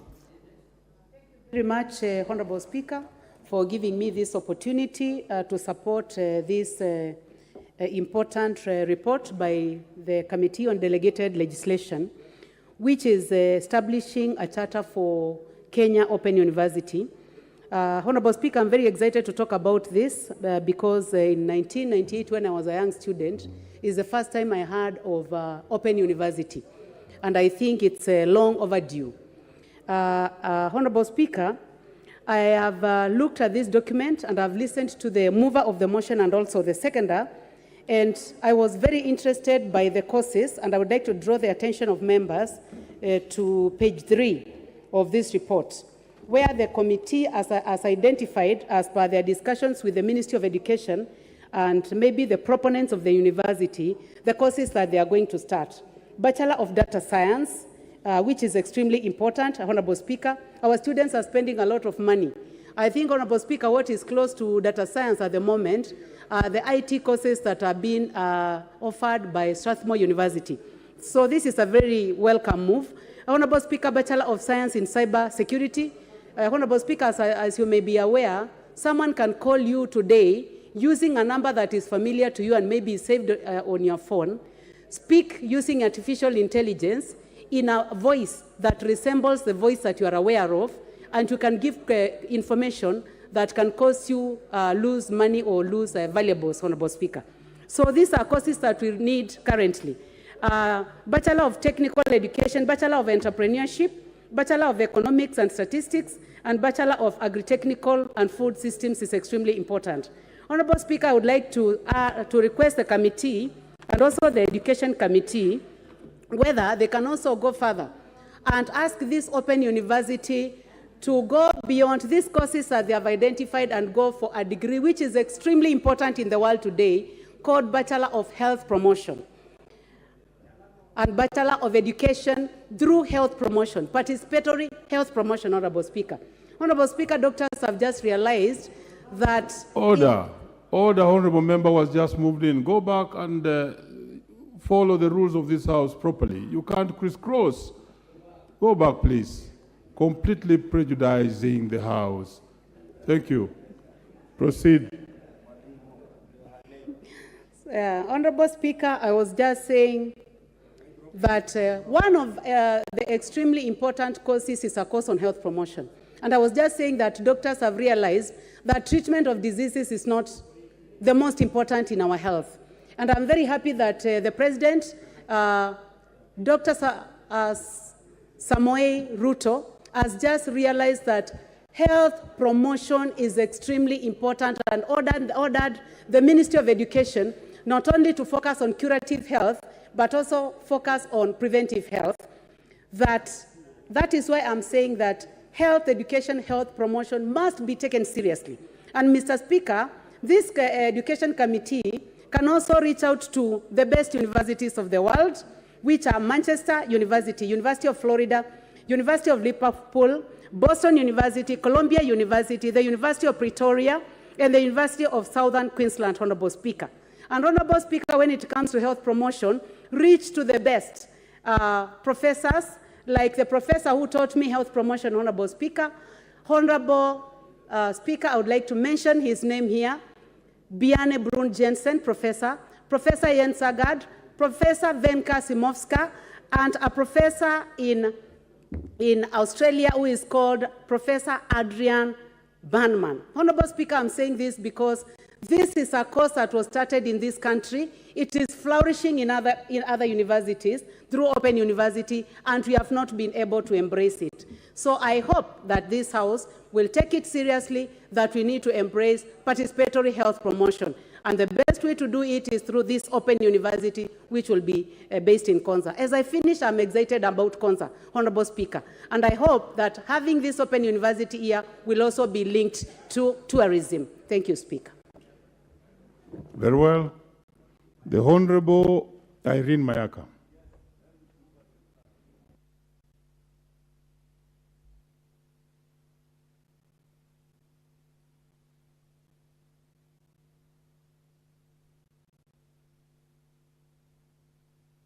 There's no mic. Oh. Thank you, Honorable Speaker. Honorable Speaker, I also stand to support this motion. And the emphasis that have been laid on the floor of the House today cannot go unnoticed, especially on matters relating to flexibility of the Open University program, and also the fact that it is easily accessible to even people who are abroad. Honorable Speaker, as one of the honorable members cited here, we do have an Open University in Tanzania that currently, as per the statistics of the country, it shows that it's the university that has the highest uptake of students. And so I stand here to also support this motion. And in particular interest, I just want to cite the ICT perspective of why this is very important for us. Because number one, Honorable Speaker, we are still struggling to transition from the third industrial revolution to the fourth industrial revolution as a country. And the fact that this particular university will have courses that are related to cybersecurity and data science, it will then help our country to be able to position itself in the fourth industrial revolution before we get into the fifth industrial revolution, where majority of countries are at currently. Honorable Speaker, I also just want to emphasize that even as we support this particular motion, is that we need to also encourage to have more of our young women joining the STEM courses so that we can have more women in this country participating in the space of the STEMS environment. Honorable Speaker, you might very well know that we do not have enough engineers who are women in this country. We don't have enough women in the space of IT. And so for me, what I would like to really urge the implementers of this particular program is that they make sure that when it comes to uptake and encouraging the students who will be part of this program, that we encourage the female students. Honorable Speaker, as I finish, I also just want to emphasize on the importance of this particular course being accessible to the people who are also working, because this will enable even those of us who are in Parliament who want to further our education to be able to access this particular open learning university. Honorable Speaker, please protect me from Honorable Osoro, who is harassing me to finish up. Honorable Soro, Still my time. we don't want local. Proceed, Honorable Member. Thank you, Honorable Speaker, for your protection. And as I finalize, Honorable Speaker, I just want to say that let us all urge and ensure that we support this particular motion. It's very important for our country. It's very progressive, and it will take us to the next level. I thank you. What's your point of order, Honorable Whip? Weka upepo. Mr. Speaker, I'm standing on and I was standing order 95. I would like to request that the mover be called to reply. Well, is it the mood in the House that the mover be called upon to reply? Will as many of that opinion say aye? Aye? Will those of a different opinion say nay? Mover, proceed. Mr. Speaker, thank you for this opportunity. Mr. Speaker, this report has received overwhelming support by the members across the divide of the House. And you realize that, Mr. Speaker, the Open University will provide very key degrees, Bachelor of Science in Data Science, Bachelor of Science in Cybersecurity and Digital Forensics, Bachelor of Technology and Technology Education, Bachelor of Entrepreneurship and Business, Bachelor of Economics and Statistics, Bachelor of Agriculture, Technology and Food Systems, and other very key degrees in postgraduate programs in leadership and running design and technology. Mr. Speaker, I want to thank the members for the support, the committee members who have gone through this report and presented this report, the cracks of the committee, and more so, I want to stress the point that this report needs to be implemented. Mr. Speaker, I beg to reply. Order, honorable members. Order, honorable members. Having confirmed order, having confirmed that we have the requisite numbers, I now put the question that this House adopts the report of the Committee of Delegated Legislation on its consideration of the draft charter for the Open University of Kenya laid on the table of the House on Thursday, 29th June 2023, and pursuant to the provisions of Section 24(1) of the Universities Act 2012, approves the award of a charter for the Open University of Kenya. Will as many as of that opinion say aye? Aye. Will as many as of a contrary opinion say nay? The ayes have it. Thank you. Next order. Order number 10, motion, approval of the Defense Cooperation Agreement between the Government of the Republic of Kenya and the Government of the Republic of Seychelles. Resumption of debate.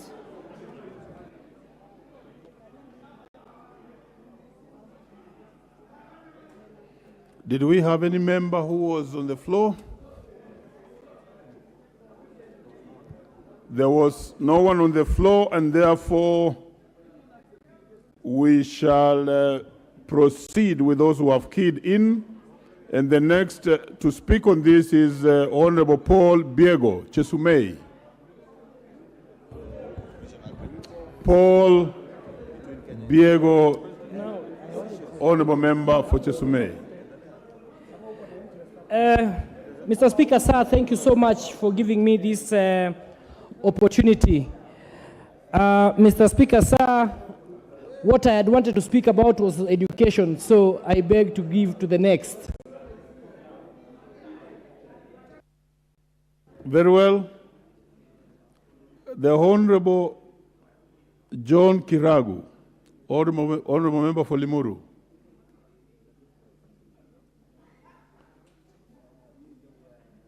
Not being in the House. The Honorable John Mutunga, Tigania West.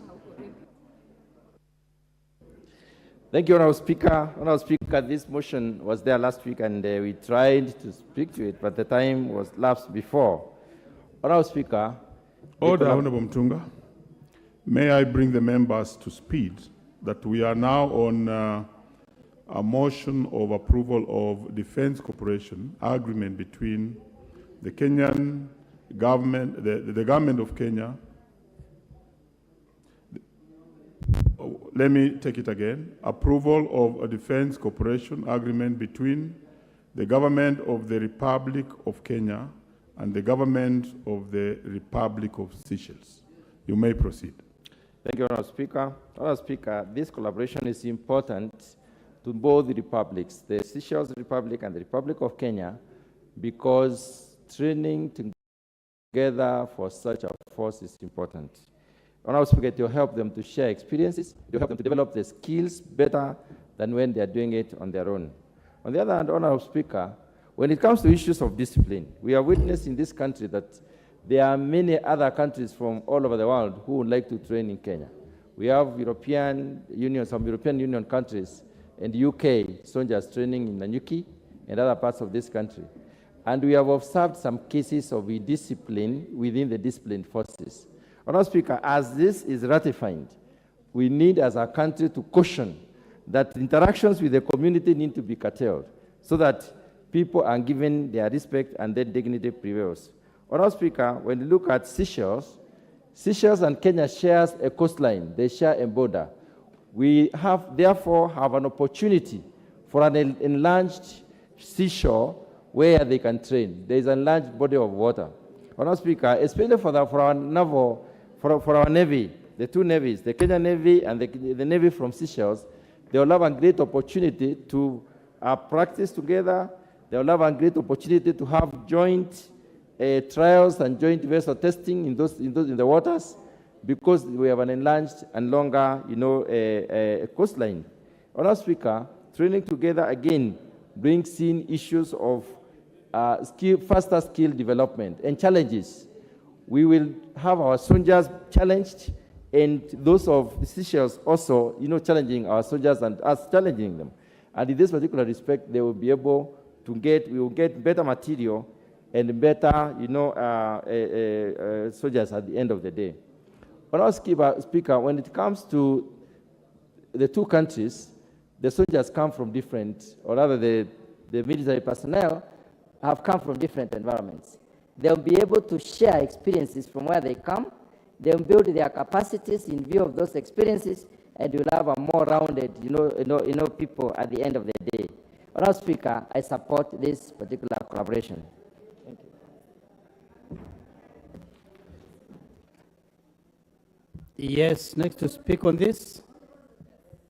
Yes, what's your point of order? Mr. Speaker, I raise understanding order 95. Will I be in order to ask the mover to be called to reply, Mr. Speaker? Because this matter has been debated since yesterday, Mr. Speaker. Yeah, since yesterday. Yeah. So that we can move to the next business, Mr. Speaker. Honorable members, a member has risen from his place on point standing order number 95. That the mover be called upon to reply. Is that the mood in the House that the mover be called to reply?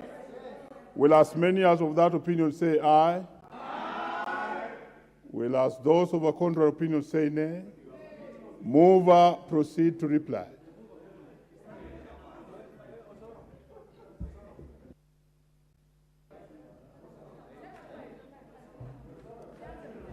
Honorable Speaker, I want to thank the members of this House, and this is the third day that this matter has been discussed, and this year is a tool which is now globally accepted, and Kenya and Seychelles share a common border in terms of the sea, and this will help especially the Kenyan Defense Forces and more so the Kenyan Navy to train more so with Seychelles. So I beg to reply.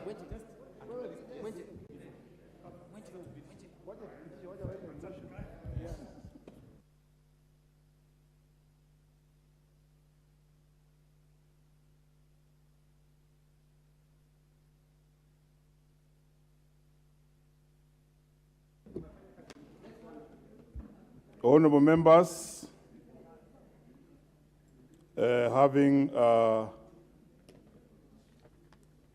approved that we have the requisite numbers, I now put the question that this House adopts the report of the Departmental Committee on Defense, Intelligence and Foreign Relations on its consideration of the Defense Cooperation Agreement between the Government of the Republic of Kenya and the Government of the Republic of Seychelles, laid on the table of the House on Tuesday, 13th June 2023, and pursuant to the provisions of Section 8.4 of the Treaty Making and Ratification Act 2012, approves the Defense Cooperation Agreement between the Government of the Republic of Kenya and the Government of the Republic of Seychelles. Will as many as of that opinion say aye? Will as many as our contrary opinion say nay? No. The ayes have it. Next order.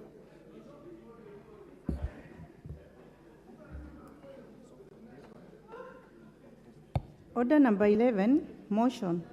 Consideration of the Consolidated Fund Service Expenditures under the financial year 2023-2024 budget estimates.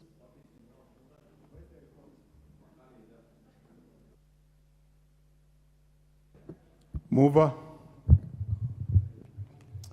Yeah, thank you very much, Honorable Speaker.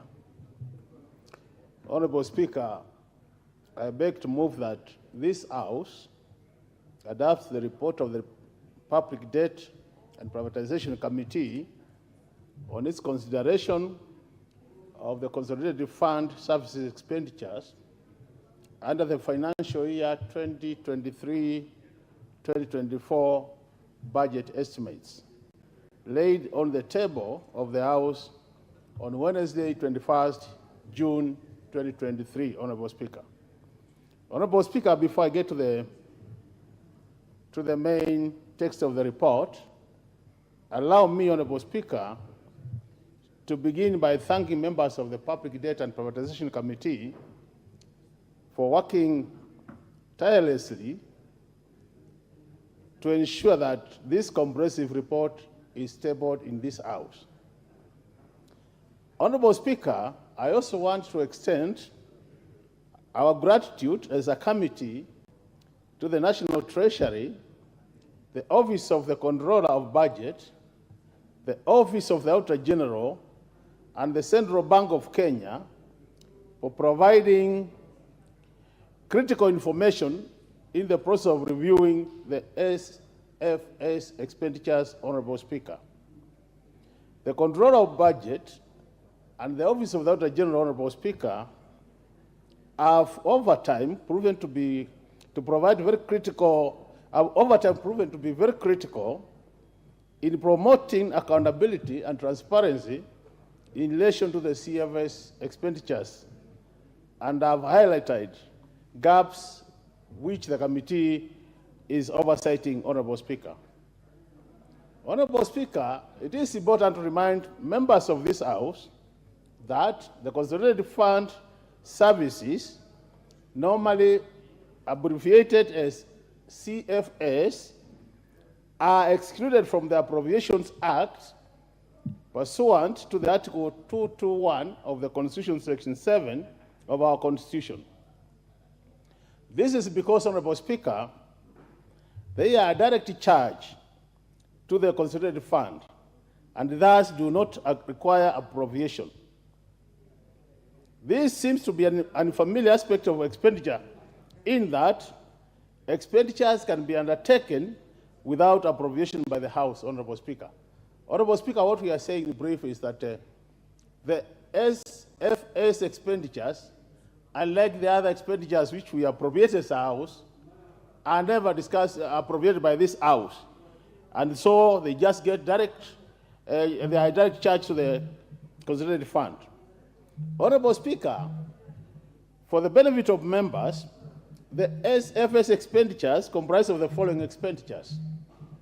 The first one is expenditures required to service our public stock of debt, being interest payments and redemption, that is maturity of public debt expenditures. The second item under these expenditure items, Honorable Speaker, is the pension expenditures. The third item is salaries for constitutional and independent offices, Honorable Speaker. The fourth one is expenditures related to guaranteed debt. Honorable Speaker, for the financial year 2023-2024, the SFS expenditures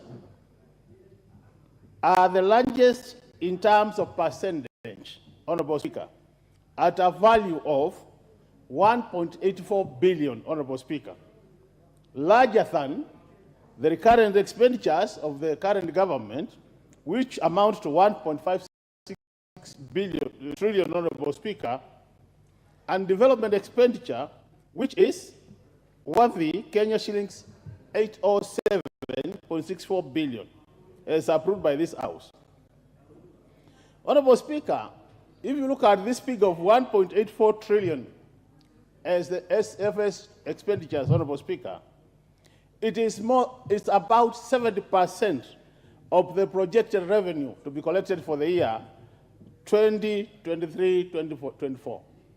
And Honorable Speaker, if you compare this with also this figure, as we are talking about, Honorable Speaker, if you also compare it with the exports coming from the returns from our exports, Honorable Speaker, you find the figure is also quite high. So in short, we are saying, Honorable Speaker, these expenditures are very critical when you look at the amount.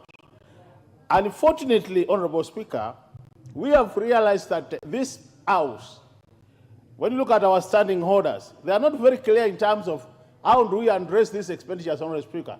And you can see, Honorable Speaker, even today, when we are discussing this important report, we've already passed the budget as a House, meaning we are not giving these expenditures the kind of the attention they deserve. And at the same time, Honorable Speaker, you realize these expenditures, they are taking such a huge chunk of our revenue, Honorable Speaker.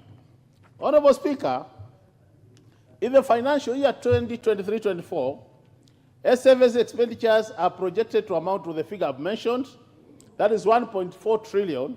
And if you compare that with the last financial year, 2022-23, which has just ended, the figure was 1.553 trillion.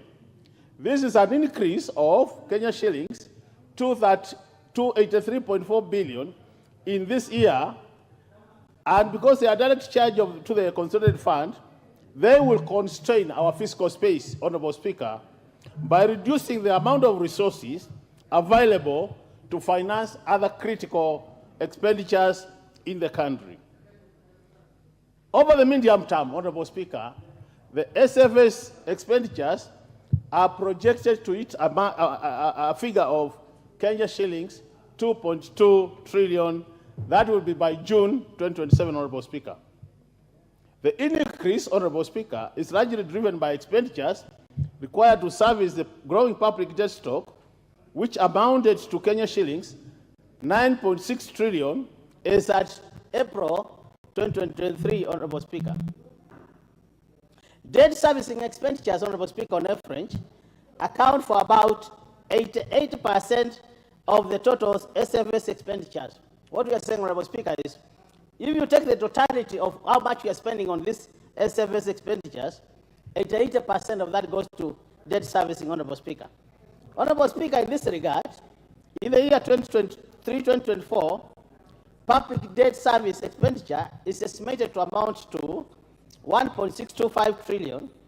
This is an increase of about 265 billion, Honorable Speaker, largely on account of an increase in the external debt service expenditures from Kenya shillings 362.2 billion in the financial year 2022-2023, Honorable Speaker, to 622.47 billion. And this will be occasioned by a one-off payment for the maturing debt, sovereign bond, that has been allocated a total of 241.75 billion, Honorable Speaker. Honorable Speaker, while external debt will cause periodical increases over the medium term, the risks emanating from this domestic debt remains the main concern over the medium term. This is because while external debt is characterized by concessional financing with low interest rates and long grace periods, domestic debt is characterized by rising interest rates, shorter maturing period, Honorable Speaker, and then the debt keeps on increasing year after year. In the year 2023-2024, Honorable Speaker, expenditures related to domestic debt servicing are projected to amount to 1.00 trillion. This is an increase on account of reopened or reissued domestic bonds and short-term treasury bills, Honorable Speaker. Interest payment expenditures will account for the largest share of the Kenya shillings 628.8 billion on domestic debt redemption. That will amount to 374.5 billion, Honorable Speaker. Honorable Speaker, external debt service is estimated as 622.5 billion, a 72% increase from the financial year 2022-2023, and this is as a result of an increase in external debt redemption expenditures for the year 2023-2024 that will amount to 475.6 billion, an increase due to the expected maturity of sovereign bonds of US dollars 2 billion, Honorable Speaker. We all know about the Euro bond. That will amount to 241.75 billion, Honorable Speaker. External debt and interest expenditures, Honorable Speaker, will also amount to 1.69 billion, an increase primarily driven by expenditures required to finance commercial debts and multilateral debt owed to the institutions such as China Development Bank, Honorable Speaker. Honorable Speaker, the second item is pensions. And pensions expenditure will amount to 189.09 billion in the financial year 2023-2024, Honorable Speaker, an increase of about 16.45 billion. And this is mainly attributed to, Honorable Speaker, an increase in ordinary pension payments to Kenya shillings 91.23 billion in the financial year 2023-2024 from Kenya shillings 82.93 billion in the financial year 2022-2023, occasioned by an increase in the number of retiring public servants, Honorable Speaker. That is about 12,290 public servants are going to be retiring. That is civil servants and military personnel in totality, Honorable Speaker. Furthermore, in the financial year 2023-2024, pensions are expected to increase the next by annual pension increase at the rate of 3% as from 1st July 2023, this month, Honorable Speaker. So that will also lead to increase in pensions. Honorable Speaker, salaries and allowances for constitutional and independent offices, that is the third item, as well as other miscellaneous expenditures, are expected to increase by 2% from Kenya shillings 4.62 billion to 4.73 billion. Honorable Speaker, finally, are the expenditures related to debt guarantee by government that are caught up. Honorable Speaker, the House will remember that most of these loans which are taken by parastatals and the county governments are guaranteed by the national government. So when they don't pay up, Honorable Speaker, the debt can be caught up. So as we are talking now, Honorable Speaker, the Kenya Airways guarantee became a liability to the government in the financial year 2022-2023, and payments have been charged to the consolidated fund ever since. In this financial year, Honorable Speaker, 2023-2024, this country is going to pay a total of 17.2 billion towards that loan which was guaranteed for KQ. So the year which has just ended, we paid about 16 billion, another 17 billion will be paid, Honorable Speaker. So, Honorable Speaker, the committee has noted that the House has made resolutions on CFS expenditures based on its recommendations and has backed on the follow-up of the implementation. For the year 2023-2024, the committee has come up with the following set of recommendations based on the consultative engagement held. Recommendation number 1, Honorable Speaker. In line with the financial consolidation plan, any in-year adjustments to the in the financial year 2023-24 budget estimates undertaken by National Treasury should be within the approved 2023-24 fiscal deficit, should be within the approved 2023-2024 fiscal deficit limit of 4.4% of GDP in order to mitigate against unplanned borrowing, Honorable Speaker. That is a total of 4.4, that's what the House approved. Number 2, in line with the House resolutions on the medium-term debt management strategy 2023, in the financial year 2023-2024, the National Treasury should adhere to the approved 50-by-50 mix of domestic to external borrowing, and any deviation in funding strategy should be approved by the National Assembly. Number 3, Honorable Speaker, 15 days after the end of each quarter in each financial year, the National Treasury should submit to the National Assembly a quarterly report on the status of all CFS expenditures, indicating actual expenditures compared to the budgeted expenditure. That for any in-year CFS expenditure adjustments, Honorable Speaker, budget cycles going forward, the National Treasury should report the overdraft facility as well as all expenditures related to guaranteed debt as a separate and substantive components of public debt servicing expenditures and not under the salaries and allowances component of the CFS. Recommendation number 5, Honorable Speaker, the National Treasury should ensure timely payment of pensions to the pensioners and prioritize the prompt disbursement of employment contributions under the Public Servants Superannuation Scheme, Honorable Speaker. What we are saying, Honorable Speaker, as a committee, we have realized there is a serious delay in paying pensions to our retired civil servants. And it is time, Honorable Speaker, that our retired civil servants who have served this country faithfully are paid their dues in good time so that they don't die before they enjoy their terminal benefits, Honorable Speaker. Honorable Speaker, recommendation number 6 is that in the next budget cycle, that is for the financial year 2024-2025, the National Treasury should submit explanatory notes on the CFS expenditures along with the budget estimates for the financial year 2024-2025. Honorable Speaker, explanatory notes are very important when we are analyzing budgets, and they provide more details than you can see in the figures. So it is important that as move to the future, the National Treasury, every item submitted to the National Assembly is accompanied by explanatory notes.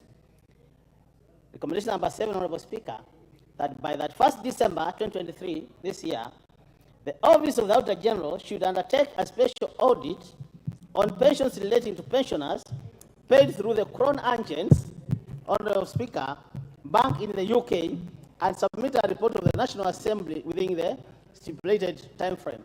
Honorable Speaker, the committee did realize that as a result of this committee starting to be very keen on CFS expenditures, the allocation for this particular group of Kenyans, retirees who are in the UK, was reduced from 150 million to 42 million. Is it million, Honorable Speaker? And we were not sure what really happened. So that's why we are asking the Controller and Auditor General to go out there and do a specific audit on this matter so that as a committee, we are informed of what really happened and what triggered that change. And in case there would be any issue of misappropriation or misdirection of resources, Honorable Speaker, we will be asking this House to recommend the necessary sanctions for such a case, Honorable Speaker. So, Honorable Speaker, as I conclude, Honorable Speaker, I just want to repeat what I said earlier. I re-emphasize, Honorable Speaker, that these CFS expenditures, Honorable members, are taking a huge percentage of our budgets. And it is important that we start paying more attention to them as opposed to what is happening now. And we'll be pleading with the House, and more so our Speaker, that this now is given more time and we discuss them during the right time, Honorable Speaker, instead of discussing them when we have passed the budget.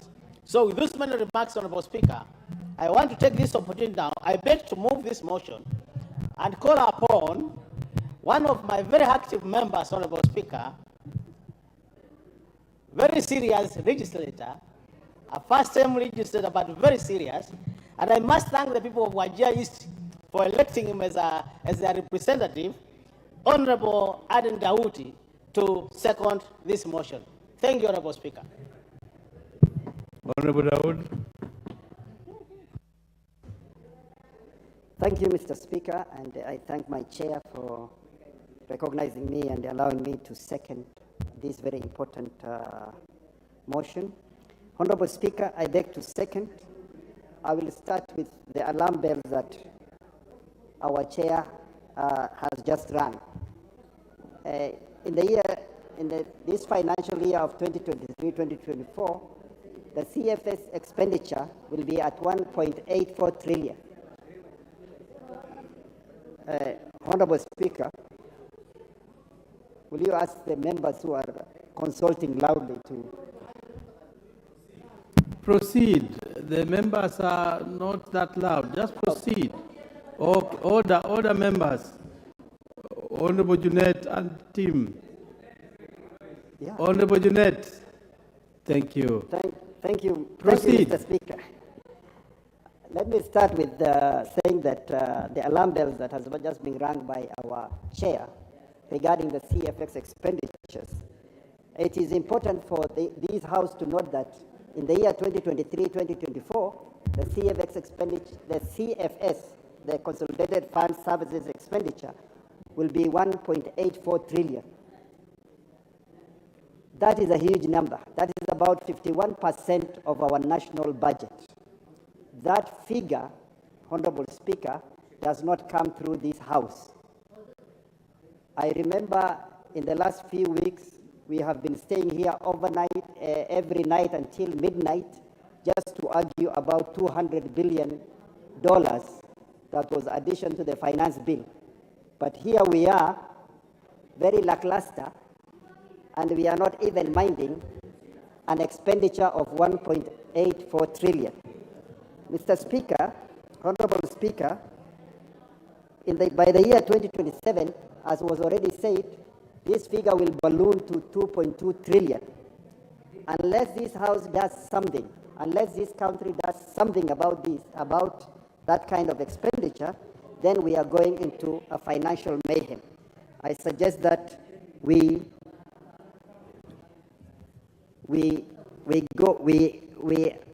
go into financial consolidation and financial discipline. Mr. Speaker, sir, the fiscal deficit limit is targeted to be 4.4% of our GDP. I want to remind this House, we just recently debated the debt anchor, and we pegged it at 55% of our GDP, the debt to GDP, 55% debt to GDP at present value. Mr. Speaker, sir, it behoves us as a House to hold the National Treasury to account and to make sure that our fiscal deficit limit should not be more than 4.4% of our GDP. And going forward to the year 2027, our fiscal deficit to be reduced to 3% of our GDP. This is in line with what we have just done the other day by moving from a debt ceiling to a debt anchor of 55%. We have given the National Treasury 5 years to comply with this 55% debt anchor. Mr. Speaker, sir, our public debt stock. Mr. Speaker, I'm wondering why I'm seconding and my thing is at yellow already. This is a very important thing. It's not. Honorable member, you have 5 minutes. Proceed. Okay. I am getting concerned, Mr. Speaker. Mr. Speaker, our debt, the national debt has gone to 10 trillion.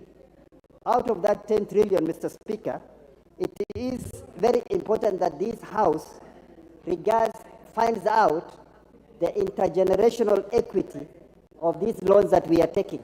Mr. Speaker, every time we hear the executive has signed this and that loan, and we don't know where those loans are going, and it is important that as a House, we must follow the dictates of our Constitution and make sure that the debts, the loans we are taking, that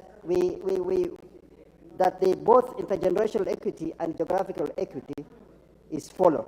Mr. Speaker, sir, we have, my chair has already talked about the 50-50 MTDS, 50% domestic, 50% external. This House has passed that report. Unfortunately, a few days later, we passed another report, the budget policy statement of 80-20. I think it is important that this House takes note of these reports that we are passing. Today we pass X, tomorrow we pass Y, and they are contradicting each other. Mr. Speaker, sir, I urge that the House takes notes of these very important reports and just don't say aye and nays. Finally, Mr. Speaker, we have gone from a defined benefits contribution, defined benefit scheme to a defined contribution scheme as far as our public pensions are concerned. Unfortunately, the idea of moving from defined benefits to defined contribution was to reduce the pension burden on the public. But as already said, the pension burden is increasing, and it is important that this House follows up on that and makes sure that the public servant superannuation scheme is fully funded and for the benefit of the people of Kenya. Mr. Speaker, sir, I beg to second.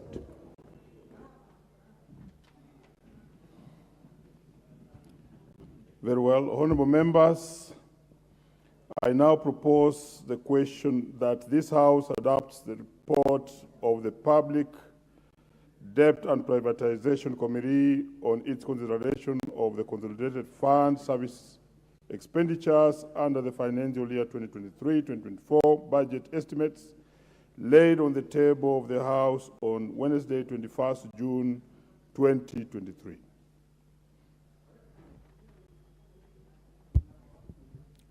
The first person to take a bite on this one is Honorable Beatrice Elachi.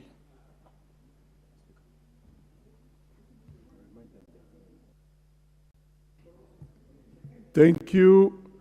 Every member will have a maximum of 5 minutes to speak. Proceed, Honorable Elachi. Thank you, Mr. Speaker. First, I want to really thank the committee indeed for giving us a very elaborated report on our debt in this country, but also to thank the chair for just taking us through, especially in the figures, to understand, Mr. Speaker. And Mr. Speaker, when you look at the recommendations of the committee, you realize and appreciate what Parliament did through our standing orders to ensure we have this committee of public debt that can work very closely with the Committee of Budget and Finance, and we are able to resolve now the challenges we completely face in this country when we speak on how we deal with our finances and how do we work indeed to see that we have reduced debt in this country. Mr. Speaker, when you look at the recommendations of indeed the current expenditure that we have, that we indeed spend 70% of what we collect. It is something we need to look at. And I believe, Mr. Speaker, in Kenya, the problem is not the money, Mr. Speaker. In this country, our problem is how we implement the resources we've collected. And I'll give you an example right now, Mr. Speaker. You realize all the counties have been paid their monies. Everyone, I think, every institution now has resources that you are able to pay your pending bills and now to come out of the same debt we are talking about. So that we ask ourselves now going forward and looking at how counties like Mombasa are now performing, that they are able to tell us now they have good revenue. It means these other counties can collect revenue that can help. But Mr. Speaker, as a country, we need to have a conversation on Kenya Airways. You cannot pay 16 billion. Then in the year 2023-2024, we are about to pay 17 billion. And I think the airline now, we need to ask ourselves, is it the management that is a problem? Because the monies we put in and the rates they give us, you find you feel very distressed when you are paying a ticket to Kenya Airways. Because number one, you'll wonder, why is it that we are so expensive with our airline? And that in terms of hospitality, I think they have improved. There, I'll give them a plus, Mr. Speaker. But in terms of rates, in terms of how they charge their tickets, it is still something we need to ask. And you find the local domestic airlines are doing very well, Mr. Speaker.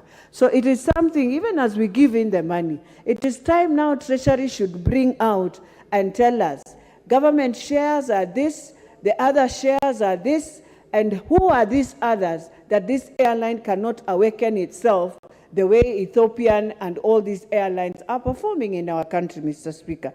And therefore, it is something this House has to follow through and ask ourselves, how do we heal from this institution that we just keep on giving money and it is always in debt and in crisis? The other thing, Mr. Speaker, is the issue of pensions. As you know, you've been a teacher, our mothers are teachers, wherever they are old. And indeed, after you have gone home, if you cannot receive your pension, Mr. Speaker, it is something that you find people really going into a lot of suffering, and especially those who are sick, who are using the same money to go for treatment. And so we have to also be very clear, even as we deal with this institution in London, it is time we ask ourselves, after this year, do we close this pension of Europe so that we ensure that the monies we are talking about are clear? Finally, Mr. Speaker, it is time as a country we accept and say we need to support the government, support the president on this issue of debts. It is a must, we have to do it, and therefore I call upon all the counties. You have received your money, kindly pay the pending bills to your suppliers so that we can see circulation of the same money, and then people will start feeling that indeed they have a right to pay. Thank you, Mr. Speaker. Very well. The Honorable Thuku Kwenya. Thank you, Mr. Speaker, for this opportunity to support this our report on expenditure on the Consolidated Fund Service. And Mr. Speaker, from the onset, I would wish to state that we as a committee, sometimes back passed a report in this House, MTDS for that matter, medium-term debt strategy. And Mr. Speaker, Treasury had proposed the kind of borrowing mix or debt mix in the short run, or in the financial year 2023-24. And Mr. Speaker, for record, that report, as much as it was passed in this House, is not reflective of what Treasury presented to us later. Because later they came to our committee with different figures. And Mr. Speaker, why I'm saying this is because debt mix is a very important aspect, especially to investors, because this informs decision as to how they are going to invest their money, especially those who invest in liquidity. And Mr. Speaker, a debt mix of 80 to 20, a departure from what was proposed 50-50, then it means that investors must reorganize their investments, because an increase having debt borrowed domestically at high level to the extent of 80% of our total debt, then it means that the interest rates are going to be higher locally. Maybe our investors had forecast a situation whereby they would invest elsewhere or invest locally, but now because of this back and forth, their programs are interrupted. And therefore, as a representative of the people, Mr. Speaker, I feel that the Treasury should in the future now stick by what they present before this House. And as it is, Mr. Speaker, you know, this House does not act in vain. And therefore, when we pass reports and then Treasury presents different figures within a short time, then it makes really, allow me to use this word, makes nonsense of the work that we are doing as a House, Mr. Speaker. Number two, Mr. Speaker, we noticed, because pensions are paid from CFS, we noticed that most of employers, as much as they deduct their employees' monies, they do not submit the same monies in good time. And therefore, that becomes another challenge. Mr. Speaker, we also realized that there are some pensions that have been paid for a long time by the Treasury to workers who were retired during Africanization in 1963, when there was a declaration that now Africans should now manage their affairs. And therefore, most of the workers who were not of African, who never came from Africa, who went back to their countries, have been enjoying pension for quite a long time, because it was a provision as at that time. And Mr. Speaker, you realize that the monies that have been paid were being paid through an agent called Crown Agent. And up to date, the monies are still being paid. And of course, if you calculate from 1963 to date, we are talking of more than 60 years, almost 60 years, yes. I pose this question to the House maybe for them to consider. For instance, if someone was working, at that time was working, and was about 30 years, 60 years later, then it means that they are 90 years old and above. And Mr. Speaker, these people are still enjoying taxpayers' money through Crown Agent. And Mr. Speaker, when we brought this matter to the fore, Treasury came back to us with different figures, stating that now it is not 150 million that we're paying, we are paying 42 million. Mr. Speaker, we need to put an eye on expenditures that are of CFS in nature that are provided for in the Constitution, so that then this CFS is not abused. And I want to thank the President, because he's been firm as to fighting corruption.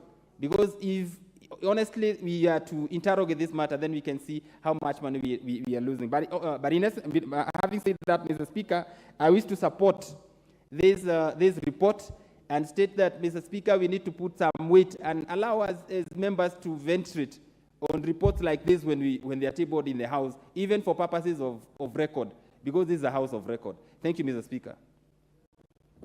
The Honorable Wilberforce Oundo. Thank you, Honorable Speaker, for the opportunity to contribute to this report of the Public Debt and Privatization Committee on Consolidated Fund Service Expenditure and the financial year 2023-2024 budget estimates. And let me also start by echoing the statement of the Vice Chair that probably this is the wrong time to have brought this report here. It ought to have preceded the budget estimates as well as the finance bill, because you can only decide how much to borrow or how much to raise if you know your total liabilities. Honorable Speaker, consolidated fund services are established pursuant to our Constitution, and it covers debt and payment of some important commissions, specifically the President and Deputy President, under Article 151. Honorable Speaker, in the wisdom of this House, towards the end of the last Parliament, we created this committee to specifically focus on the issue of public debt, because this has been a sore issue, a mostly debated issue in this country. Many times during political campaigns, we use this as a campaign tool, but once we get elected into office, we renegade and go back to our old ways. Honorable Speaker, if you look at the report of the Auditor General, the submission of the Auditor General, they note with apprehension that the amount of public debt has been increasing substantially since 2018 from 4.8 trillion to about close to 10 trillion. And many times we have always asked, during that time, Honorable Speaker, a GDP growth rate has been subdued. That simply meaning debt has not been used in the productive sector, has been used for other things that really do not make sense on us, Honorable Speaker. Honorable Speaker, the most alarming part, and I hope the member of the committee is here, is the disproportionate allocation between servicing foreign debt and servicing domestic debt. Honorable Speaker, if you look at the figures, we are talking about 1.3 trillion goes to service local debt. And yet about 600 billion is what goes probably to service foreign debt. Honorable Speaker, in a country with very low saving levels, in a country with a very small financial market, honestly speaking, Honorable Speaker, excessive borrowing from the domestic market is going to stifle, is going to kill this economy, and it's going to rob the local business people money to enable them invest in productive ventures. And I totally agree, and probably to some extent I disagree, that there should be a 50-50% share arrangement between domestic and foreign debt. What we should go for, and the central bank made a comment during their commitment, and they were very clear, that the CBK knows under paragraph 19 of the report, that the CBK knows that the capacity of domestic market to support the elevated financing needs is limited. That is a very clear sign. And Honorable Speaker, we are aware, every week or every month, CBK releases reports on uptake of treasury bill and other related bonds. If you track the reports and you plot, you will find that the appetite has been reducing. Many times, central bank or the government has got fewer applications and fewer uptakes compared to what's being floated. That we should tell you, Honorable Speaker, there is a liquidity problem in this country. And as we have always argued, in an economy that is in a recession, in a market where liquidity is stressed, the government should not compete with the private sector.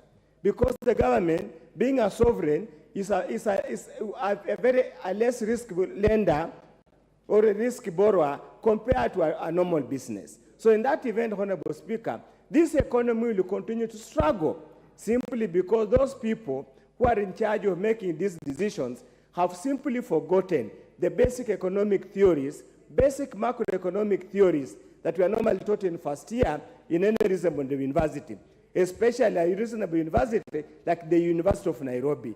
I wonder where these people went to university.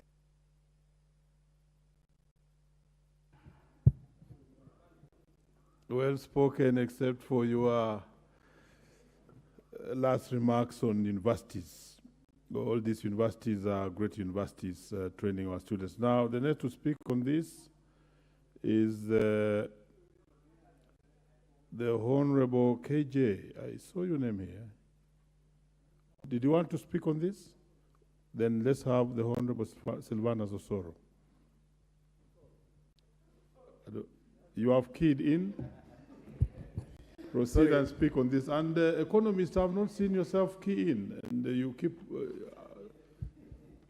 Honorable Soro, proceed. Thank you, Honorable Speaker. Sorry, I am. Members of Parliament are engaged in different matters, and I'm now handling constituency matters and, blend with my official duty here in the House. Honorable Speaker, I have gone through the report by the Public Debt and Privatization Committee, And for me, of much interest is the recommendations as done or proposed by different offices, independent offices, as far as this matter, public debt is concerned. Honorable Speaker, we are not really doing very well as a country, and this really we must accept. And going by the report by this committee, you'll accept that the committee has really done a good job in compiling, our state as we are and coming up with recommendations, as said, proposed from these very independent offices. Mr. Speaker, when I look at the proposals by the Auditor General and the observation by the Auditor General in the report, the control of budget, you'll notice, Honorable Speaker, that out of the 100 shillings, and this is, as the report says, that out of the 100 shillings that we collect, 100 shillings as revenue, 49 or 47.9%, is used to service debt. So ideally, we are left with about 52% to cater for everything, to do the matters healthcare, to do matters education, to do matters roads, to do every service that is required in this country. That is not really a very good report. It's not really something very interesting to have as a country. But apparently, that year in, year out, we find ourselves in this situation that we'll always find ourselves paying, servicing loans year in, year out, because we are not really living within our means. And really, that is a challenge. And much of these challenges are brought forth by our own making. There is a lot of wastage within government structures and operations. And at times, they are very unnecessary. And if every office and every sector, every operation, every state department can be able to check on how they spend their money, we'll be able to save a lot of money and we'll not really find ourselves servicing things that are unnecessary. And those are the things that I have noticed in this report, that as a country, we are not doing very well, and we need to now empower these independent officers, that even as they make proposals, professional proposals, that will be able to mitigate the challenge of, the challenge of this public debt. If we are able to keenly follow what the Auditor General says, if we are able to keenly follow what the Control of Budget Office, because those are experts, advisors, then we will be able to mitigate these challenges. Because sometimes people in offices, they take advantage of a bit of some spaces within the law or provisions in the law and misuse the CFS. And at times, we find ourselves in a situation that we really can't explain because people have misused this whole thing. And this wastage is not just in the national grid, it's also in the county levels. If today you ask members of parliament here to, although at times when we raise such issues, Honorable Speaker, we are told to do our work and avoid talking about matters of county governments. But the wastage that we see in governments, national and county governments, it's not really something to smile about. And that is why today you can walk in the streets of your constituency and identify a project that has been pushed through the influence or through the network of a member of parliament or the patronage of the member of parliament, but you can hardly see anything that is being done by the county governments because of a lot of wastages that you will notice. That what you see in the national grid, you will also see a governor moving around with about 50 or 13 or whatever vehicles, one carrying the carpet, another one carrying the tent, another one carrying the PA, another one carrying these. You see another one carrying the seat. And in a single day, what I noticed, they call the governor's office. You find a governor spending about... Okay, add the whip 1 minute. Thank you. Thank you, Mr. Speaker. You'll find a governor in basic recurrent expenditure, what they call the governor's expense. You find them spending about 2 million, and they do such activities day in, day out. You'll realize that their ECD classes are not built. You realize that the roads are not well maintained, but you find that these guys are spending a lot of money, and then they carry them with them a whole team. In fact, today, Honorable Speaker, without really casting aspersions to anybody, particularly when I talk about, for example, my county, as we speak, my county governor is in China with 50 MCAs, with 30 county staffs, all of them, he's taken them to China.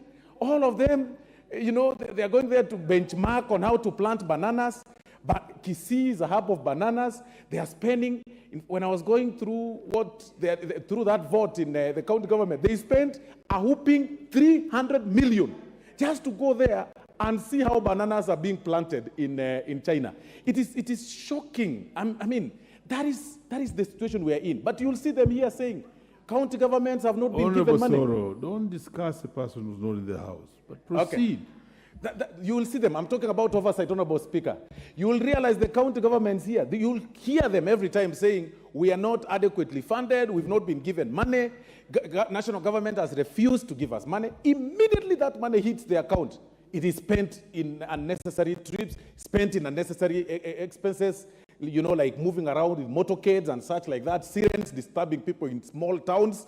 You know, it's really unfortunate. And that now raises our public debt. We find ourselves now in a situation that we are funding unnecessary expenses. We are finding a bit of some, for lack of a better word, Honorable Speaker, we find ourselves funding nonsensicals in government structures. Thank you very much. And for that reason, though, I support the report as it is. Thank you, sir. Very well, but mind your language. Strictly be parliamentary language we require here. Very well, let's have next to speak on this the Honorable David Mboni. Thank you, Mr. Speaker. And let me caution members not to to speak and talk about people who are not in the House and they can't defend themselves. You may proceed. Thank you, Mr. Speaker, for giving me this opportunity also to say one or two things about consolidated fund services, expenditure services. Mr. Speaker, as we are all aware, CFS expenditures are the first charge in Exchequer. And they comprise public debt service, pensions, salaries to orders of constitutional offices, and guaranteed debt.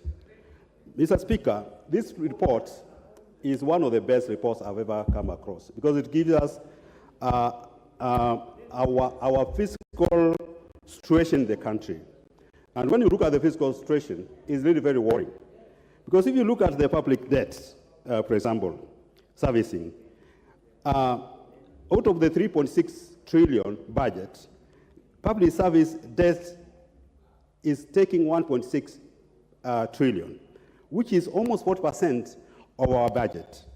Mr. Speaker, we need really to think about how we are going to address our debts. Because if you are spending 1.6 trillion on debt, and then on development, we are only spending around 6 billion. So that's a quite worrying situation, whereby if we continue like this country cannot be able to develop. Mr. Speaker, we recently moved our debt from numerical debt ceiling to debt anchor. But currently, our debt to GDP at present value is 2%. And I come to understand also the numerical value of our debt has already passed 10 trillion. This gives us a very worrying situation because we don't have fiscal space even to borrow. So we need to take, as a country, measures to make sure that the country moves forward. And one of the things is the government should follow strictly the funding strategy, which has been approved by this government, by this House, which talks about 50 to 50% of external debt, external domestic to external borrowing, so that at least we reduce borrowing. Because what is killing this country is borrowing. Secondly, we need to strictly follow consolidation consolidation strategy strictly. Because this thing of consolidation, fiscal consolidation, we have been talking about it. But when you look at what is happening in this country, in terms of wastage, was what Honorable Osoro was talking about. Wastage in this country and the corruption actually takes around 60% of our expenditures. Meaning that if we can reduce our corruption and wastage, this country will be able to move. Actually, if we reduce by even 50%, we are going to save enough money for development. Secondly, Mr. Speaker, we need to move from expensive loans. The expensive loans which have been taken from East, we need to move to concessionary loans, which are cheaper and have a long repayment period, and use those loans and retire the most expensive loans, so that at least we have fiscal space and we can breathe, we can invest in our development. Mr. Speaker, I like the recommendation which they said that committee put forward. Fiscal deficit should remain at 4.4% of our GDP. These are very good recommendations, so that we don't need to continue borrowing. But I wonder if Treasury and the government are going really to follow that, because we are fond of spending even outside the approved budget. For example, the Article 223. These are something which as a parliament, we need to look at Article 223 and agree what should be going into Article 223. Because at the end of the day, we are spending over 300 billion on Article 223, funds which are not actually budgeted for. On the issue of domestic borrowing, I think these are issues which you need to address. If we continue borrowing from domestic, we are going to crowd out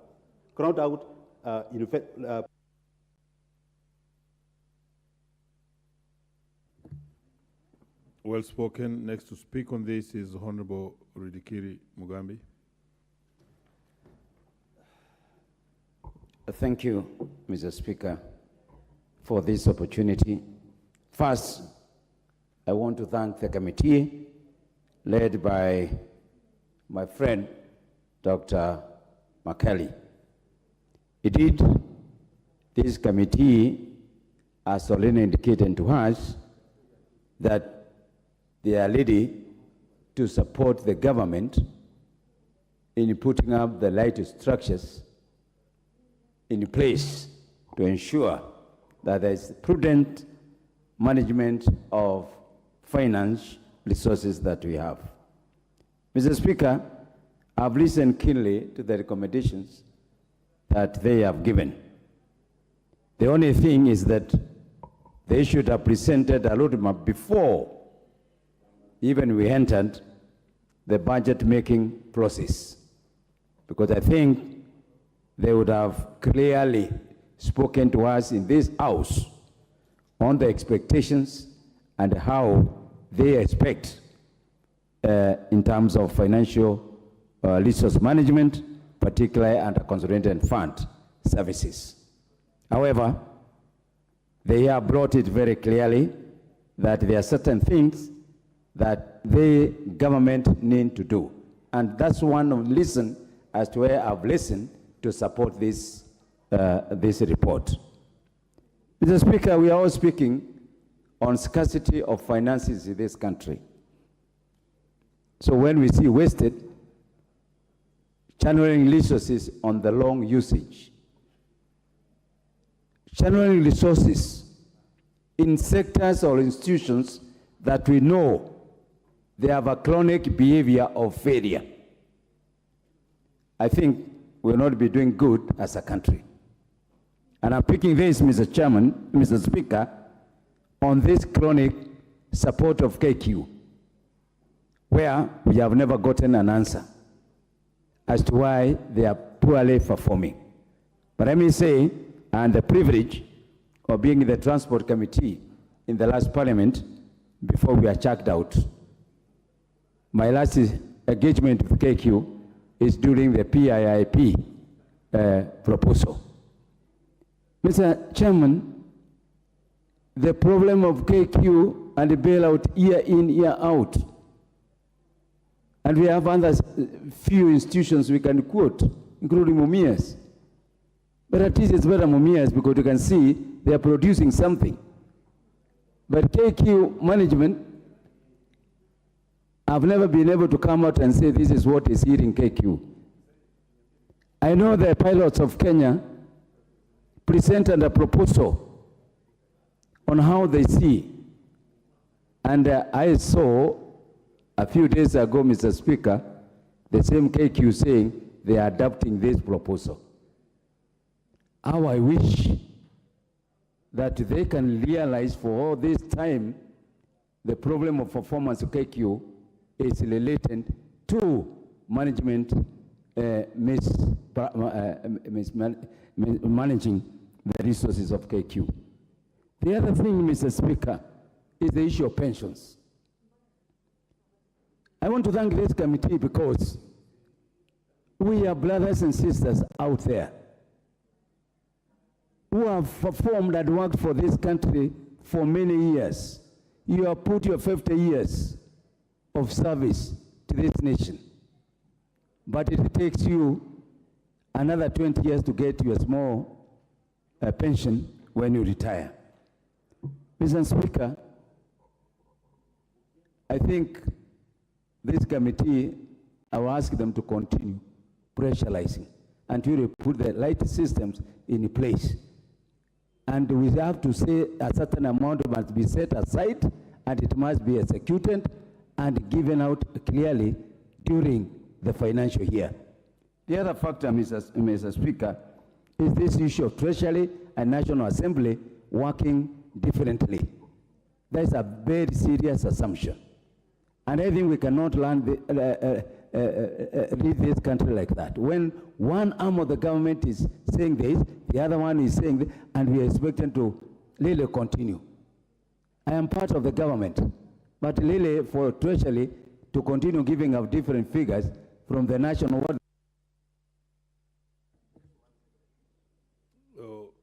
Senior, you have had your bite. The list is slightly longer here. Next to speak on this is Honorable Abdulkadir Mohammed. Okay. Thank you, Mr. Speaker, for giving me this opportunity to contribute to this debate on the CFS, Consolidated Fund Service. Mr. Speaker, as a country, we do not know how much is our debt. Everyone, every government institution that's concerned, non-state actors, each one have its own figures. And we need to know how much debt, how much is our debt. And the only way we can know is to do forensic audit on public debt. And the other question is spending bills part of public debt? Because we have pending bills for the last some of them are pending for the last 3, 4, 5 years, unpaid. And some of them, I'm sure, will attract, if it was a court to adjudicate that, it will have attracted some interest. So I think we should also ask ourselves, is pending bills part of the public debt? Mr. Speaker, we need to scrutinize and do forensic audit on our public debt so that we can exactly know how much is our debt. The other issue is, Mr. Speaker, we have debt loans that we cannot link to any project. I think the Auditor General is doing something about that. But as an institution, who borrowed these loans? When were they borrowed for? And what were they borrowed for? We need to know. Another issue is, Mr. Speaker, the other issue is that we have, I think part of our debt also is about 1.1 trillion, which is undisbursed. And these undisbursed loans is still part of our debt. Some of them we have still paying for them.